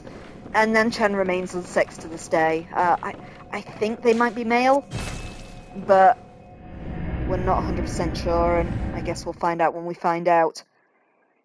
I also have 2 banded bullfrogs. In the pet trade, they're also called chubby frogs. So my chubby frogs are Budweiser and Corona. Very well. Named for the beer because someone on Twitter during the pandemic told me off for having a pet named after the pandemic. Not intentional. I had Bud well before, Corrie well before the pandemic. She's always been Corona. I used to have 3 actually. I had Peroni as well, but Perry passed away. So it's just Bud and Corrie now. Banded bullfrogs are a really, well, I think they're a cool species. I adopted them because I felt sorry for them, as my local exotic shop had them for ages and no one seemed to want them. They're basically pet rocks. They're sentient potatoes. So if you've seen videos of rain frogs, banded bullfrogs are kind of similar, but a lot easier to keep in captivity. You know, it's not kind to keep rain frogs in captivity. They don't fare well in specific care. So amphibians aren't really a pet you can handle. If you see people doing so online, they really shouldn't be. They're very delicate creatures. They stress very easily. Band of bullfrogs are essentially worthless trash animals. So they can't climb, they can't swim. Like rain frogs, they burrow. So they're a kind of burrowing toad. And they basically bury themselves in their substrate with just their heads sticking out a bit like the sarlacc and wait for crickets to just walk into their mouths. They're brilliant and I love them, but I appreciate pet rocks aren't a pet for everyone. They very much are, I guess, what you call a display pet, one that's just there for you to really look at. I only get them out the tent once a month to give them a quick health check when I clean them out. My other pet is Biggs. Cardinal Biggles is my royal python, he's about 6 years old now. I've had him since he was a little baby. He's about 4 foot long, and he's yellow. He's my yellow boy. His morph is called Banana Cinnamon, so he's a bit of a weird combination of ball python genes. If I was laughing at his name, I presume. Yeah, his name's a Monty Python reference. He's named after one of the Spanish Inquisitors. But, he's about 4 foot long. His colouring, well, morphs are a bit kind of like your python equivalent of pedigrees. So Mr. Biggs is a banana cinnamon, which means he carries both the banana gene and the cinnamon gene. So normal ball pythons are kind of tan and dark brown. He's kind of beige and yellow, because the banana gene brings out his paler colouring. Pure banana pythons are very bright yellow. He's kind of this sort of muted creamy colour, and what would have been his darker markings are kind of lilac-y sort of tan colours. I think he's pretty. But because he's a cinnamon morph as well, his markings aren't symmetrical. That's part of cinnamon. Cinnamon usually brings out python's darker colours, but with him, it's just given him the irregular patterns. So we think he didn't sell very well at the our local kind of reptile shop, because he's quite a muted colour, and because he doesn't have the pretty symmetrical markings. He's a weird boy. But he's my good baby. He just shed his skin this week as well. They get a bit reclusive and shy because shedding their skin is massively stressful. It makes them very vulnerable to predators. So I've left him alone for about the last 10 days. He shed the other day, so he's going to be a bit more social now.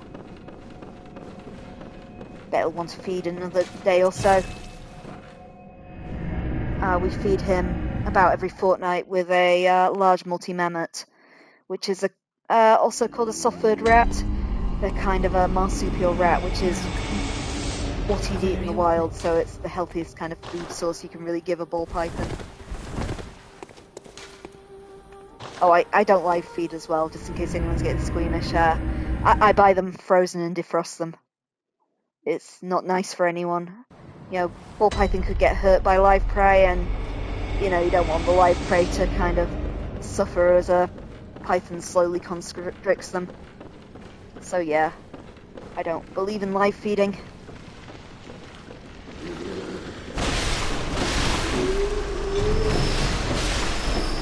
Plus, you know, you gotta have one hell of a setup if you will on these live feeding. It's something that you don't really see commonly in the UK live feeding. It's more of an American sort of thing. People ask me that a lot though, if I have to feed them live rats. Nope. No live rats for Mr. Biggs.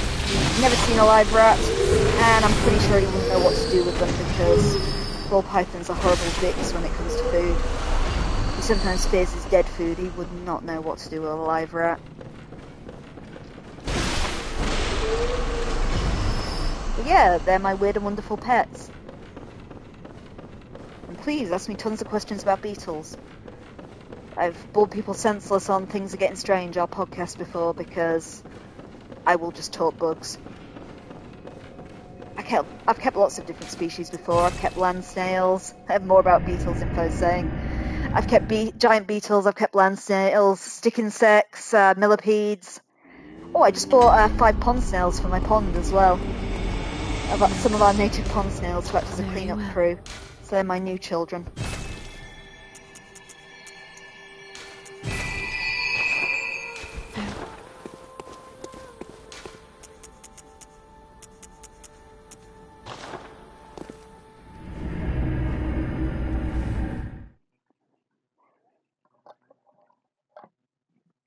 Yeah, okay, beetles, Info's asking about. So I said, my favourite species is the rainbow stag beetle. I always have rainbow stag beetles, no matter what else I've got on the go. They are an Australian species. The Latin is Phalacognathus mulleri. They're so-called, actually, you can catch them in Animal Crossing. They're in season in the Northern Hemisphere in Animal Crossing at the moment as well. So go get yourself a rainbow stag. They're a kind of medium-sized species. They're pretty long-lived for beetles. The longest I've kept one was about 4.5 years. As an adult, that was as well. So that's incredibly long-lived for a beetle. They're so called because they have no vixen kind of shooting both on their kind of elytra, their wing cases, and on their bellies, which acts to kind of deter predators because, in the wild, it reflects light in all kinds of weird ways and make it harder to kind of target the beetle. But it makes them very beautiful. They're kind of this metallic green with a oily sort of red sheen to it. Very, very pretty insect. And unlike a lot of species of stag beetle, they have the elongated mandibles, but they can't really pinch you with them at all. They're kind of long and thin, and they really use them. It makes me think of Robot Wars, but like as a flipper, to try and flip over any kind of potential attackers, which is super cute when they try to do it to me. But yeah, P. mulleri are my absolute favourite species to keep. They're super docile, they're long-lived, they're really easy to rear from grubs. I keep all my beetles from grubs because it's kind of fun. Though the most exciting grub I ever had was Shrimpo. Shrimp was a Goliath beetle. She died about 6 months ago. They're long-lived as grubs, but they only live about 6-8 months as an adult. It's the bigger beetles tend to live shorter lives. But the Goliath beetle is the world's largest species of beetle. It's not the heaviest, that's Dynasty's Hercules, which I've also kept, Hercules beetle, which is the heaviest insect in its grub form. But Shrimp was about the size of the palm of my hand. She was massive.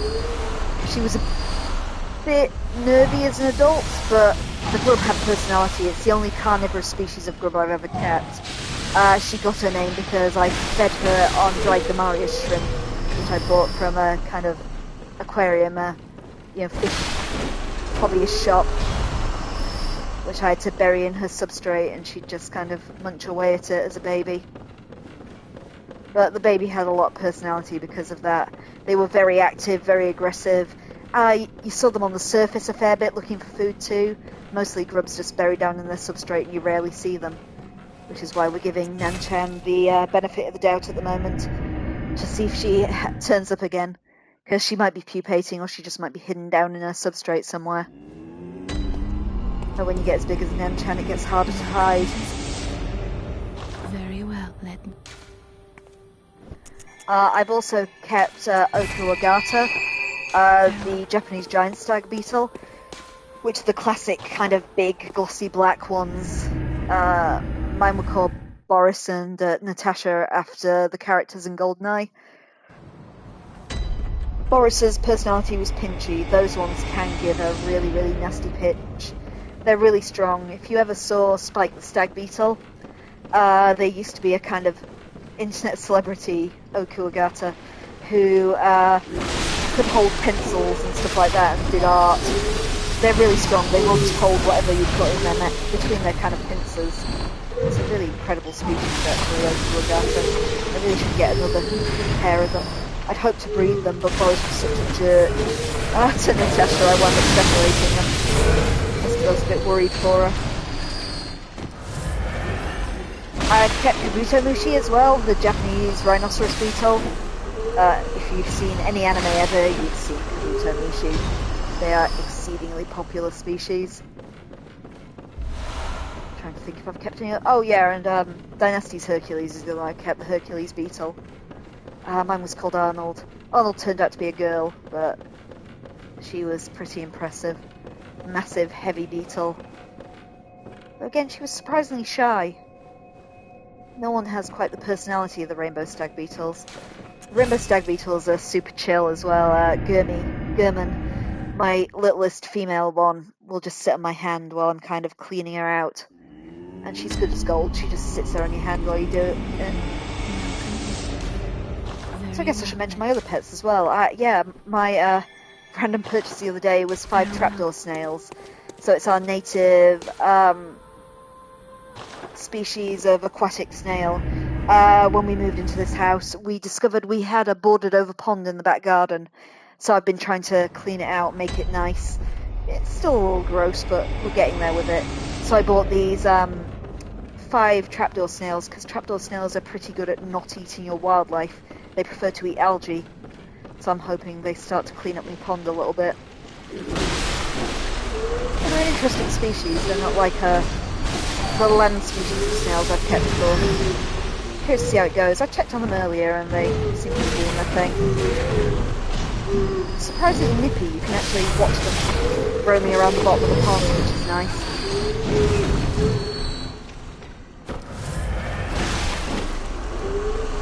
But yeah, it's not much of a pond. It's only about a metre square at level best. But I'd like it to be nice. I want it to be a wildlife pond. I'd really like to attract frogs and things. At the moment I've attracted diving beetles and that's about it. I'm getting there. I'm slowly, every payday, heading to the local nursery, buying plants for it. I'm actually really enjoying having a garden. And I'm a bit achy because I went out and chopped away at some undergrowth. Our garden when we moved in here was super overgrown and me and my partner have been slowly clearing it to make it nice and livable. We've got enough space to put a little table and deck chairs out there now. So it's going good. I also posted a picture earlier on the socials because we discovered we had a surprise cherry tree and I picked the first cherry off it the other day. Domestic bliss. Okay, I'm going to get one more point into my, what am I leveling? Into my weapon skill. And then I am going to switch to Mergo's Loft.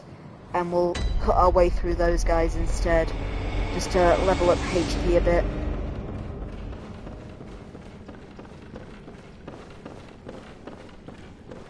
I mean, base level of 40 HP is not going to make Cos easy by any means.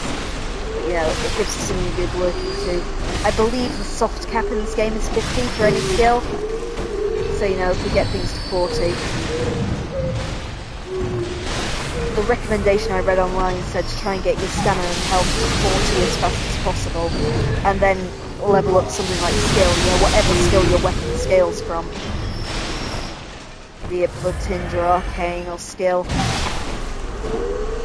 Unfortunately in Bloodborne, unlike a lot of these souls, there's no way to respec yourself.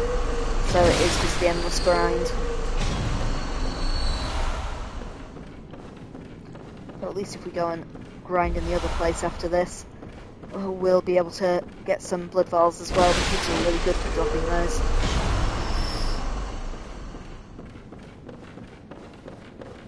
And I'm just going to do it like we are here. Just cut my way through them with all 3 moon runes equipped.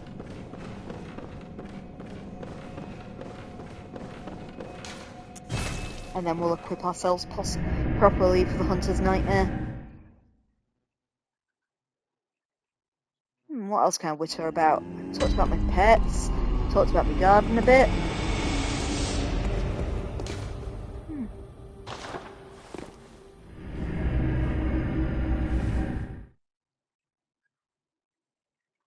So, seen any good movies lately?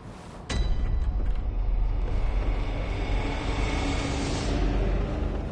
trying to think what I've seen lately, actually, that I could recommend you.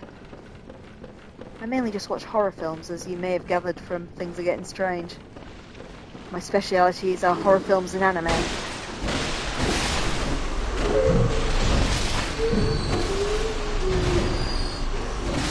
I could talk about One Piece all day, but I'm not sure anyone wants that. Oh hey, they did announce they're making a new One Piece RPG the other day, actually. Well, actually, that's something we can talk about. Upcoming games. So, who's as excited as me for Silent Hill F? I know I'll regret it intensely when I played it, like I did when we played Silent Hill 2 last year. But they've actually brought through the release date too, so we can play it for Halloween. Oh, Info's saying mostly. Why are you saying mostly, Info? What worries you about Silent Hill F?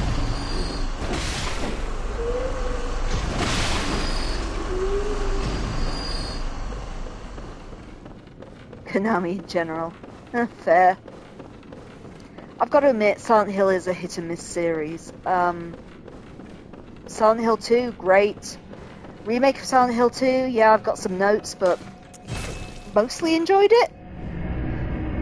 Silent Hill 1, great. Silent Hill 3, great. Take Origins as well. Don't get me started on Homecoming.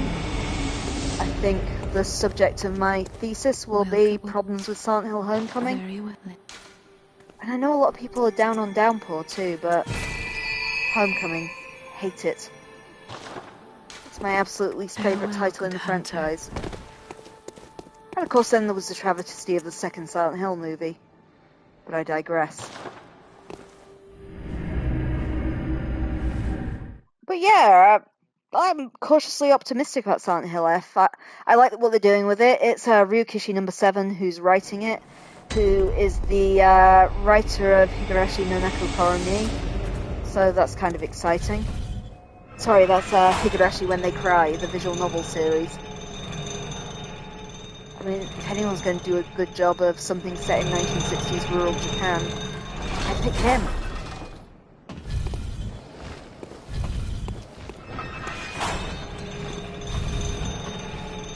Also anime.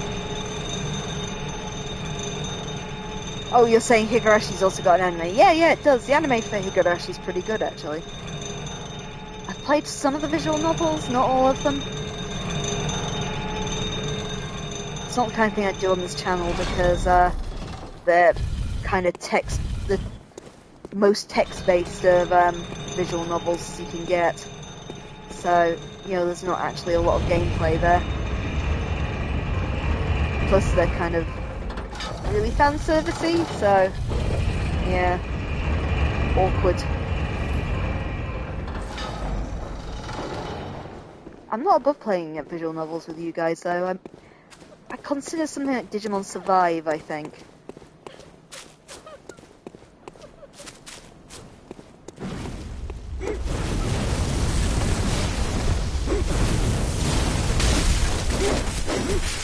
Okay, this didn't go as well as I'd hoped. Kind of forgot there were 4 of them immediately here.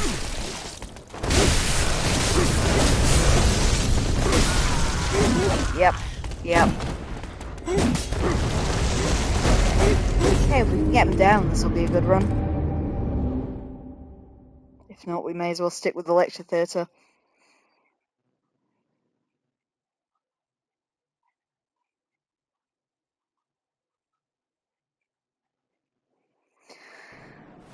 So yeah, in things that I have pre-ordered coming up, I definitely have Silent Hill F.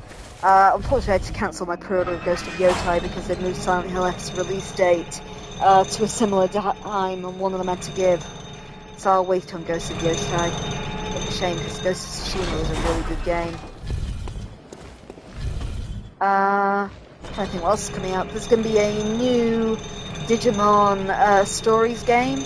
So I intend to replay the Cyber Sleuth games on this channel. I don't know if this one's going to carry on, but then again, I didn't think Hacker's Reward was going to be a sequel too, and it was kind of a stealth sequel to the original Cyber Sleuth in the end. So I will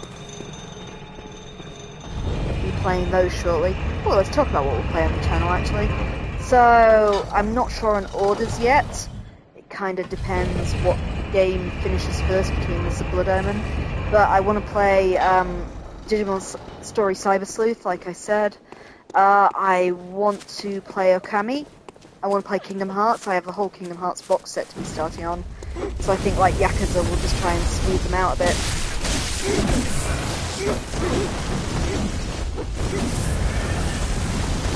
I want to play, let's think, we're going to play Yakuza 0 at some point, obviously, when we get back to Yakuza season.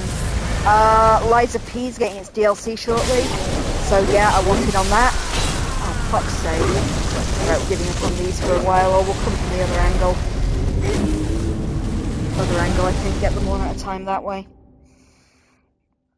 And just not bother with these 3 on the end.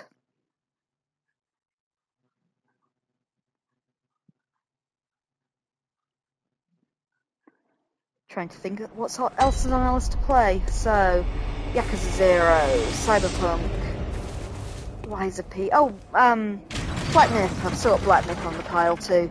Black Myth Wukong. Again, they're all as and when because I can't play two Souls-likes at the same time. My poor little thumbs couldn't take it. So yeah, we won't be starting on something like Liza P or Black Myth until we finish Bloodborne. But I can fill the other slot with RPGs. Don't know if we'll put Okami after Blood Omen or Cyber Sleuth, if you guys have an opinion. Yeah, I'll do what you guys want, that's fine.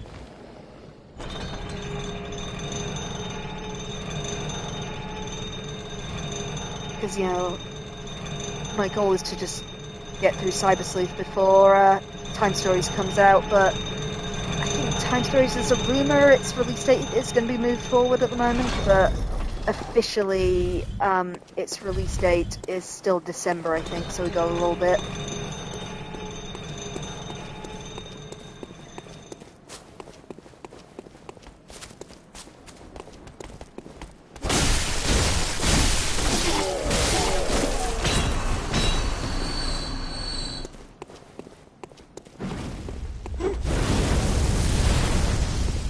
Down.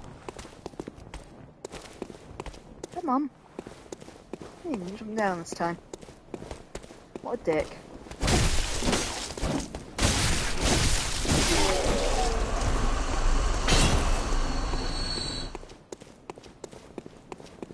Okay, it's not these guys that are great for XP, it must be the pigs then.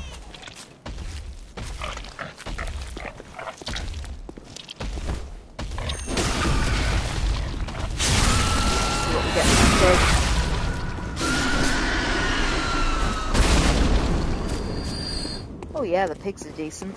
Okay, we're just going to be resetting the pigs. I don't want to fight them both at once. Just realised my huge mistake there. Whoops, turned around.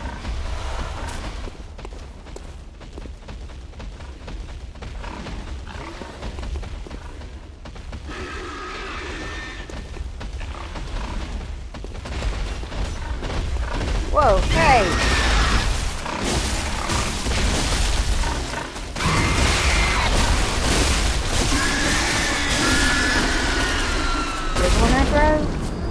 Good.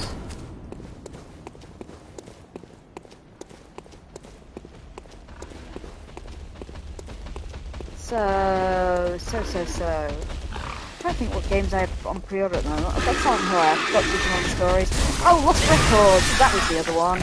Though I don't think that actually comes out until December time, the complete physical edition. I'm going the wrong way. No, I'm not. I was going the right way. Fuck! Don't want to fight the Shadows of Yharnam. I want to take my copious amount of souls and spend them.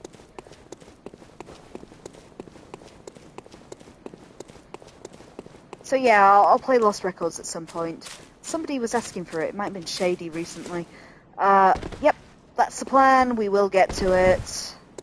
Just not until the physical is released. Which, as I said, is looking to be December at the moment. But it might be a nice New Year's game to play. I'm really looking forward to that one, actually. It does look good.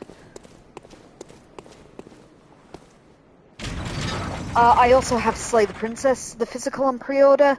I've had it on pre-order for flipping months, so it keeps being pushed back. It's currently looking like August for that one. And I've got Croc Legend of the Gobbos, just for something a bit lighter. That's a game that's really, really nostalgic for me. I'm sure it probably won't hold up. But I think that's actually this month that's supposed to be re-released, so we might have that one sooner rather than later. The other thing I've got on pre-order, of course, is Pokemon ZA, but I'm not going to be streaming that one. That's a for me game. In part because I don't have a way to stream anything off my Switch. Otherwise I'd be forcing you guys to watch me play Animal Crossing every day. Yeah, I've restarted Animal Crossing. Been playing it for a couple of months now. The joy of catching bugs is real. That's what I'm in it for.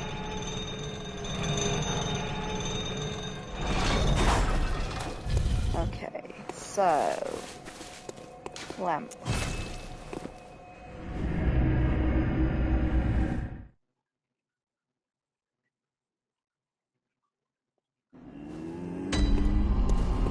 Next, we want to focus on getting our health up. Very well, let me...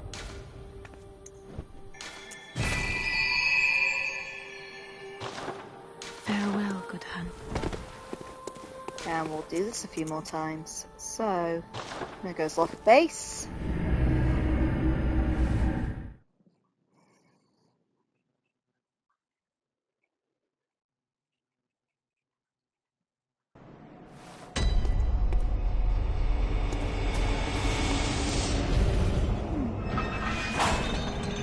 So, you guys have an opinion on order then?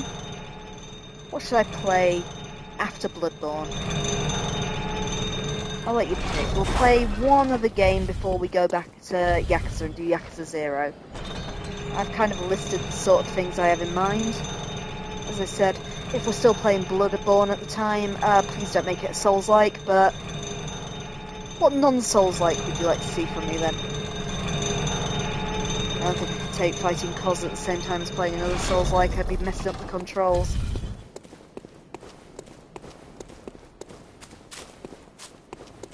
Oh, Info says Okami. Okay, yeah. I wanted to replay Okami. It's been a long time since I played Okami. I had it back on the Wii, I think, originally. But they've recently announced that they're working on a sequel to it, so the time has come. Come down? No, he's being a wanker up there.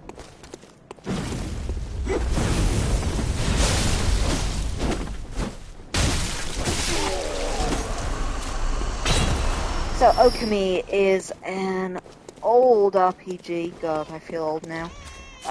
It was PlayStation 2 era, I think, when it came out. As I said, I had it on the Nintendo Wii. Yeah, the controls worked so well on the Nintendo Wii. But it's kind of very much inspired by Japanese kind of art and mythology. It's got this wonderful kind of ukiyo-e style to it. And you play Shiranui, who's a wolf, who's been kind of become the avatar, essentially, of Amaterasu, the sun god, who's been kind of come down to the land of, I think it's called Nippon, our kind of fantastical version of feudal Japan, to save it from a great evil.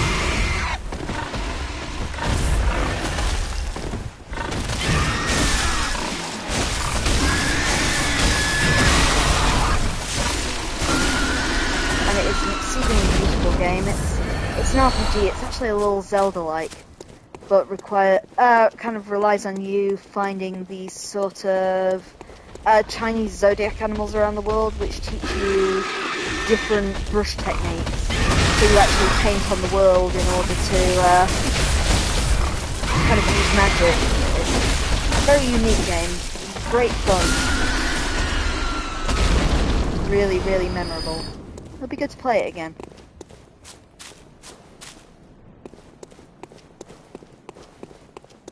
So yeah, I hope that got you excited, but we've got to finish Blood Omen first. Ah, Blood Omen. A game that makes me only slightly angry.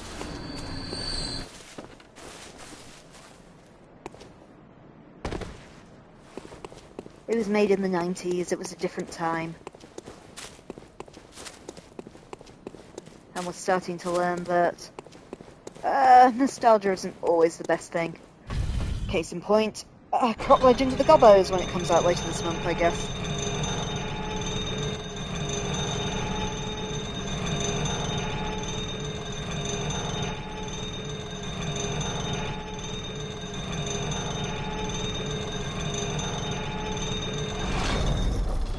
Oh, if I could convince my incredibly elderly laptop it wants to play things. Would you guys be interested in seeing some lower key stuff? I'd be interested to stream Scarlet Hollow. I'd let you guys pick what we do at some point. Scarlet Hollow is a great game, though not finished yet. Like Poppy Playtime, we could play as far as we could. Yeah, it all kind of depends on how well behaved Lappy is. Because Lappy can't run many things anymore. I do need to replace her at some point.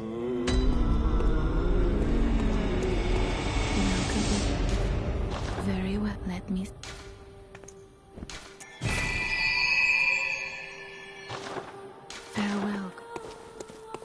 Okay, we're getting there.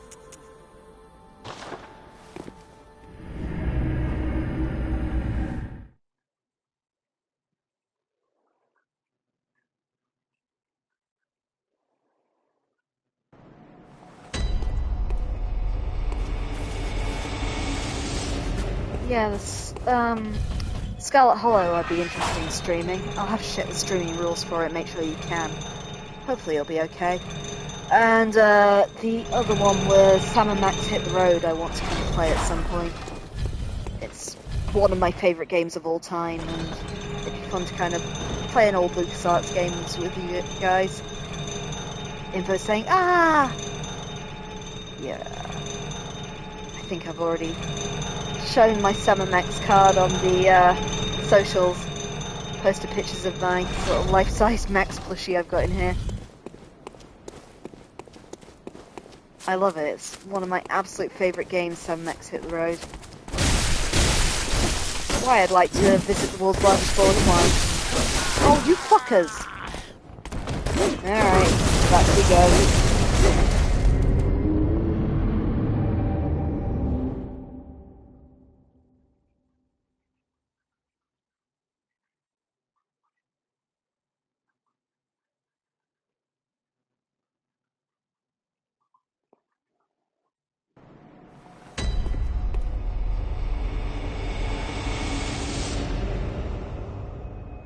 Right, let's try that again.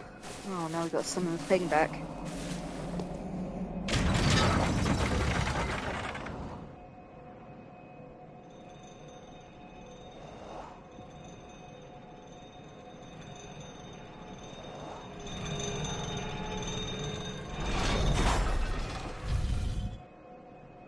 Alright, there we go.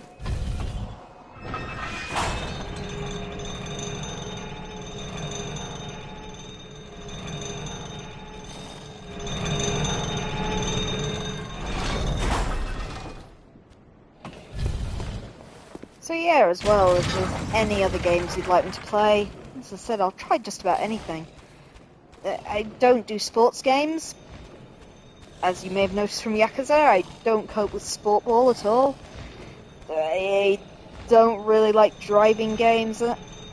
I'll play games with guns. I'm not a huge gun person. I just don't really like guns. But I will make exceptions. I enjoyed Borderlands. I like Bioshock. I liked Cyberpunk. So yeah, I wouldn't necessarily rule out guns. I don't think you'll ever get me playing Call of Duty though.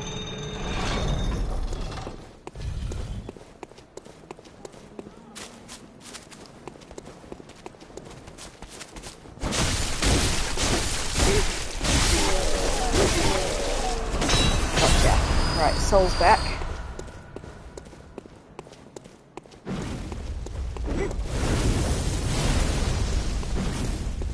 Anyway, you've seen me try to drive in games too. That's not my speciality either.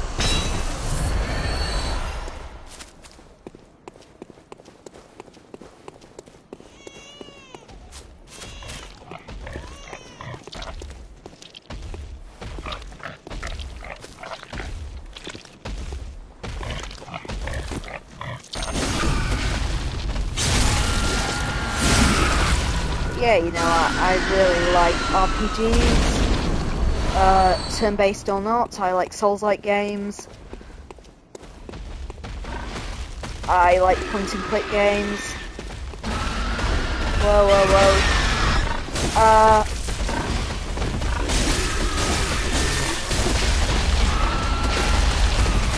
The other one's coming, fuck. Got one out of the way at least.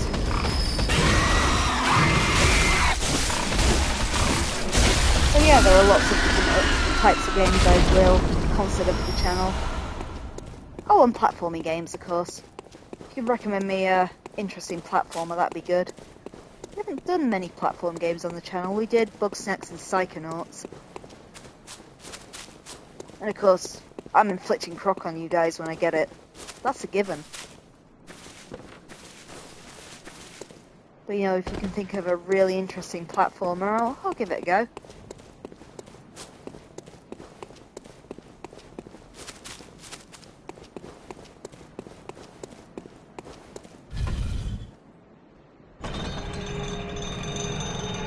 Hell, we even played Star Wars Jedi, and I don't know much about Star Wars. That was fun.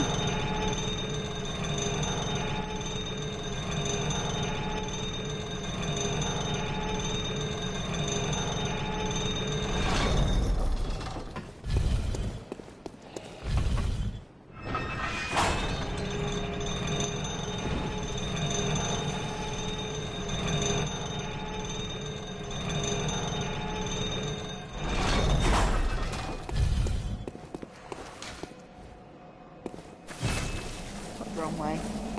The lamp.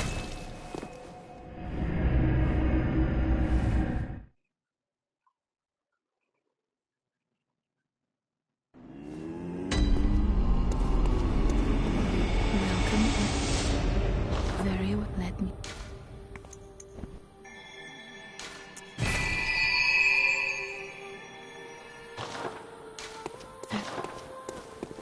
Well, it's going pretty well with the grinding. Better than I was expecting, I must admit. Those pigs sure are good XP.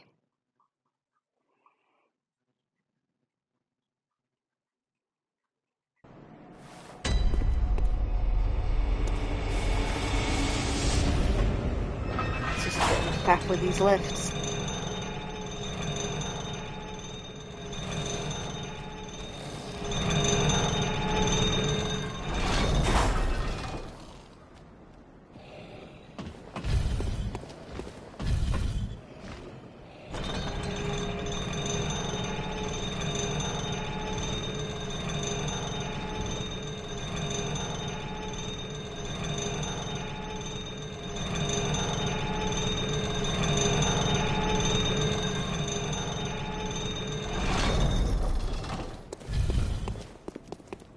Okay, yes, we are in the right place.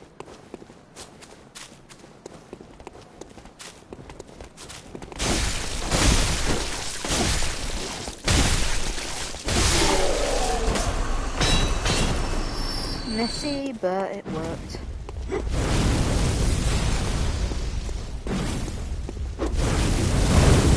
Yep, that. Oh, come on.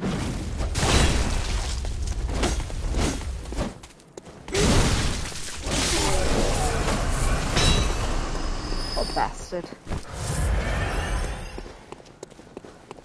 Or woman, again. Bloodborne genders, not sure. Yeah, let's try not to aggro both pigs at the same time up here this time. That way lies madness and death.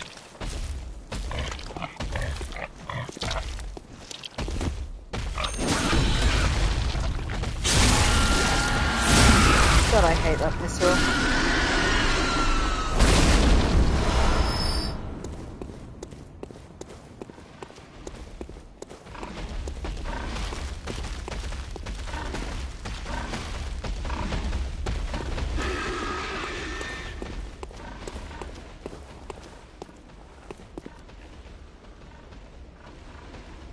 Come on, one of you turn round.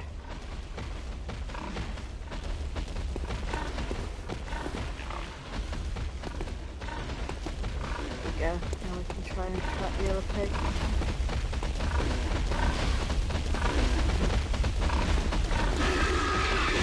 Didn't hit it. Yep. Whoa. Lock on!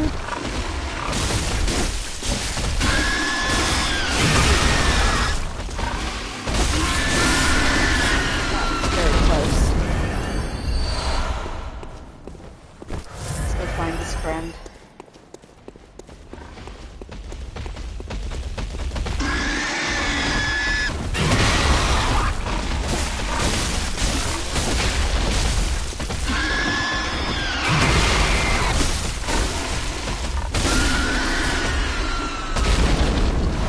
Okay, another pig run.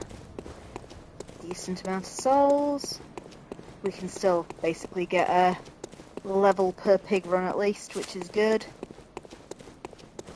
We Get a few more runs in tonight, but then we might have to finish up next time with Operation Pig Run.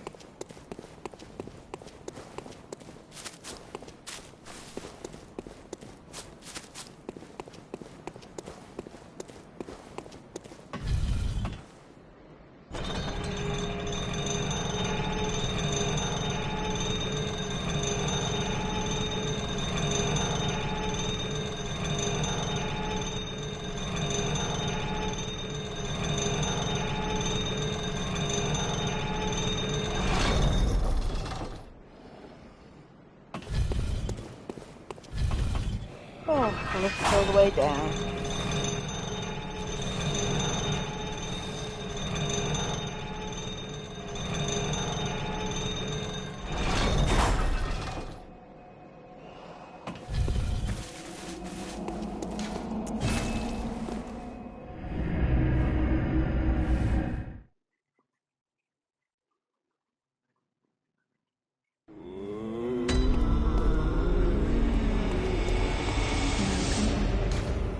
Right, level.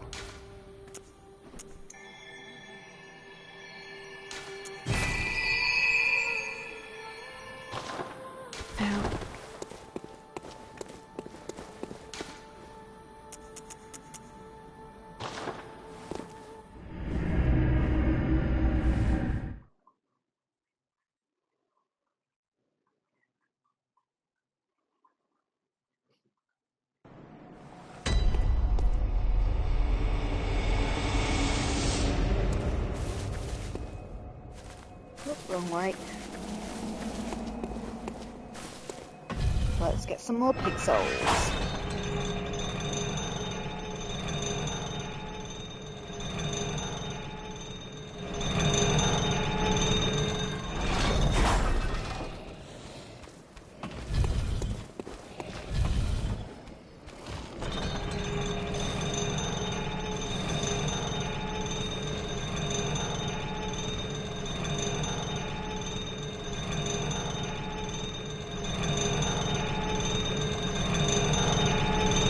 Yeah, we should probably go and see if we can level up Tonitrus in the next run as well. I think we got some more chunks, didn't we?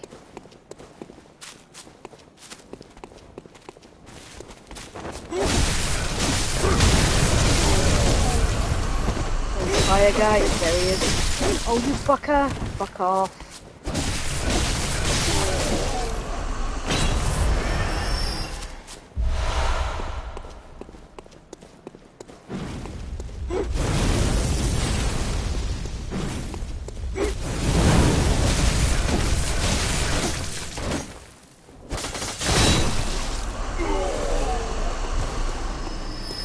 That did it.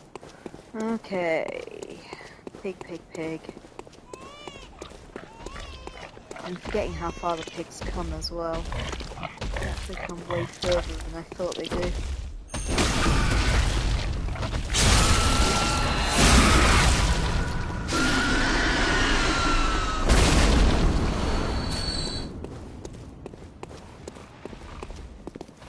Let's get them down a bit then.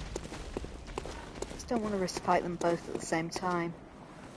It's doable, it's just not easy.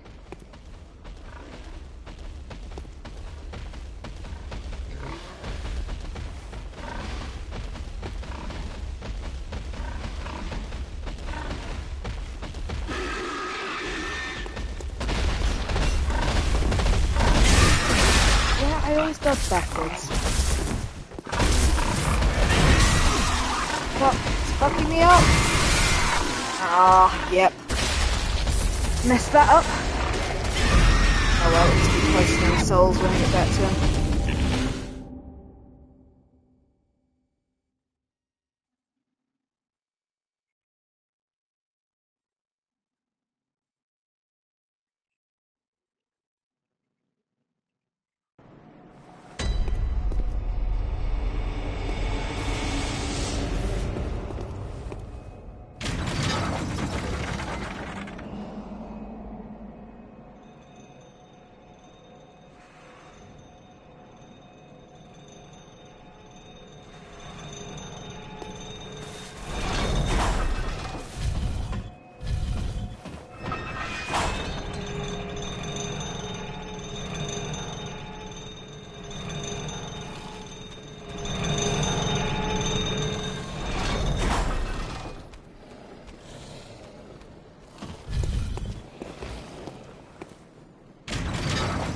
that's the problem with dying, is we've got to bring all the lifts back down.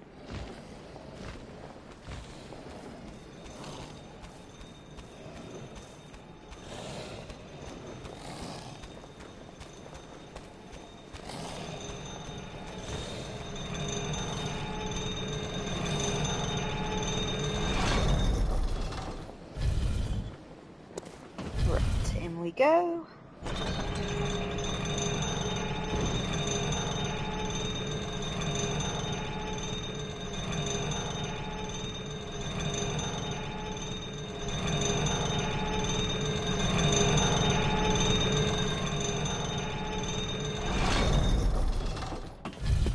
Right. Just gotta get to my souls without dying.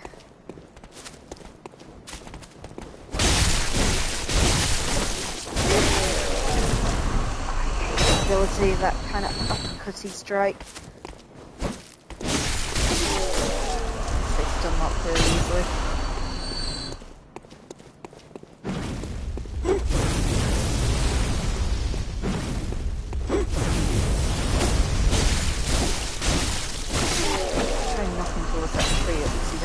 The edge.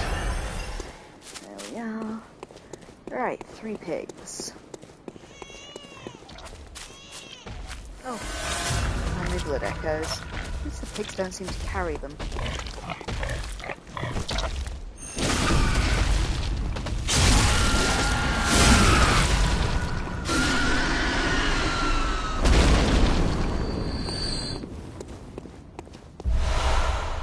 Okay, where are the other 2? We're going to start there. Yeah, here they come. Oh, piggies, come out to play.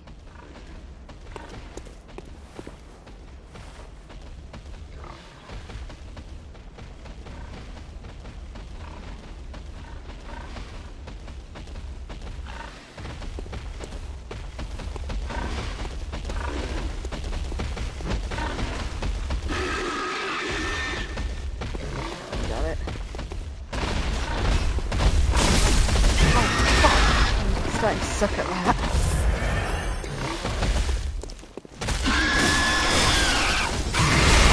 Totally stuck under him.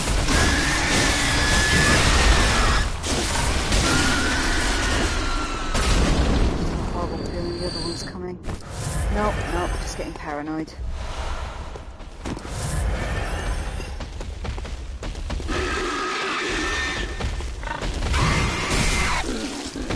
Fuck.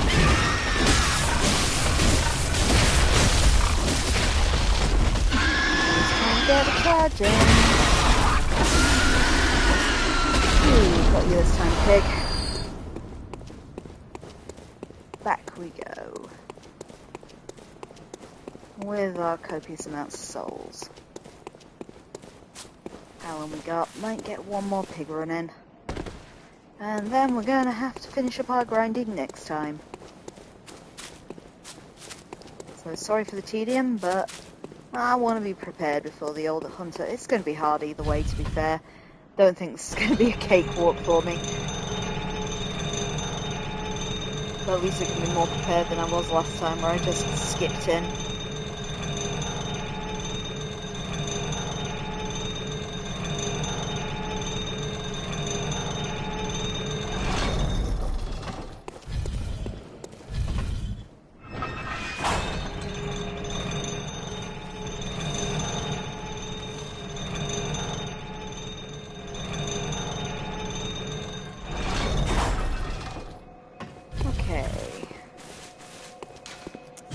We're off.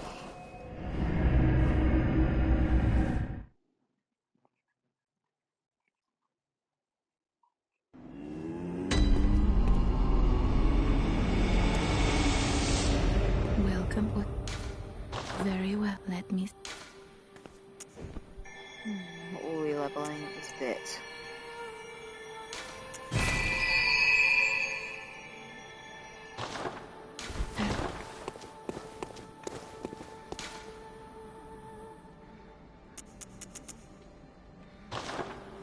Don't like carrying this many souls, but we're gonna have to.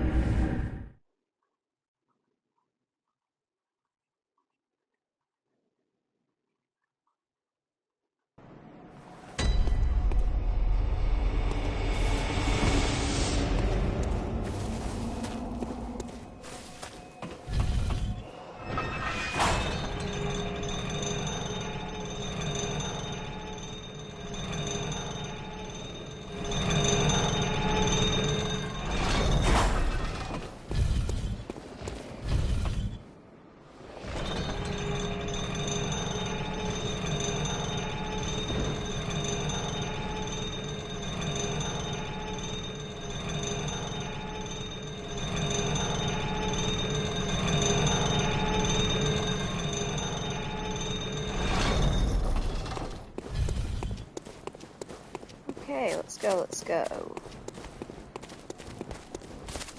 You.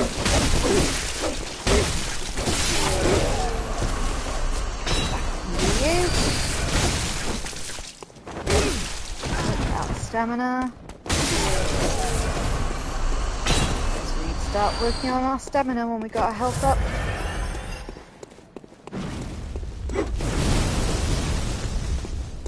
Did he just jump down? I'm not sure. No, he didn't.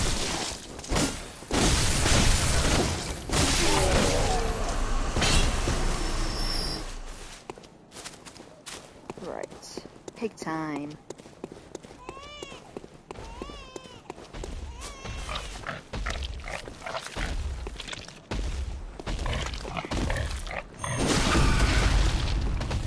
Yeah, that thing we've been trying with Mergo, or at least we can assume it's Mergo. The boss that's just at the top of here is called Mergo's Wet Nurse and is protecting a pram. You never actually see Mergo itself.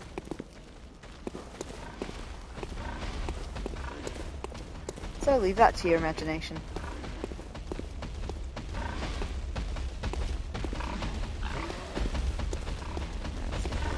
Towards us.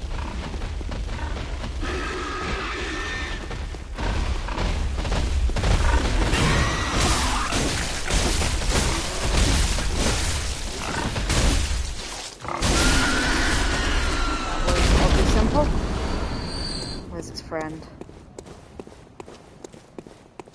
Come on, other pig.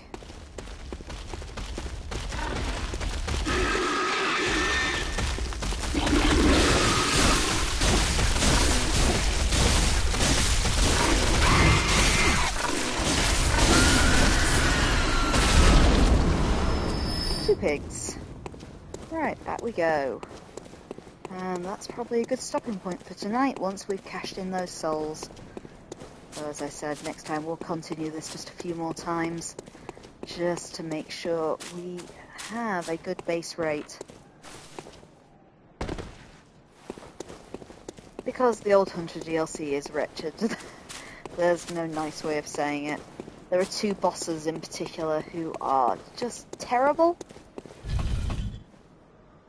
I mean that in the most loving of ways, but Lawrence the First Vicar and of course the Orphan of Cos are really, really difficult boss fights. And in all these years where I've kind of said, oh, I should really replay Bloodborne again, it's always been the Orphan of Cos that has put me off somewhat. I hated him so much. I'm not sure how I even beat him in the end. I have to assume the game just took pity on me. Some games you feel like you kind of learn the boss and get better, learn to read its skills. I have no idea how I beat Cos. It's just chaos. You'll see eventually when we get there. At least we have some decent bosses between then. I mean, both Ludwig and Lady Maria are really fun fights. Farewell, good hunter. Right, a few more runs and we'll have our base level of 40 health. Might get my stamina up a bit as well. And then we'll see how it goes. So, anyway, I guess that's it for today. So, I'm Kim, @Camber42. Thanks for bearing with me. Sorry it wasn't a very exciting one. But we've been slowly preparing for the DLC. And you found out a bit about me at least, so I guess there's that. So my main stream is live Mondays and Wednesdays at 8 PM and GMT and Saturdays at 5 PM GMT, where we're currently playing Blood Omen Legacy of Kain.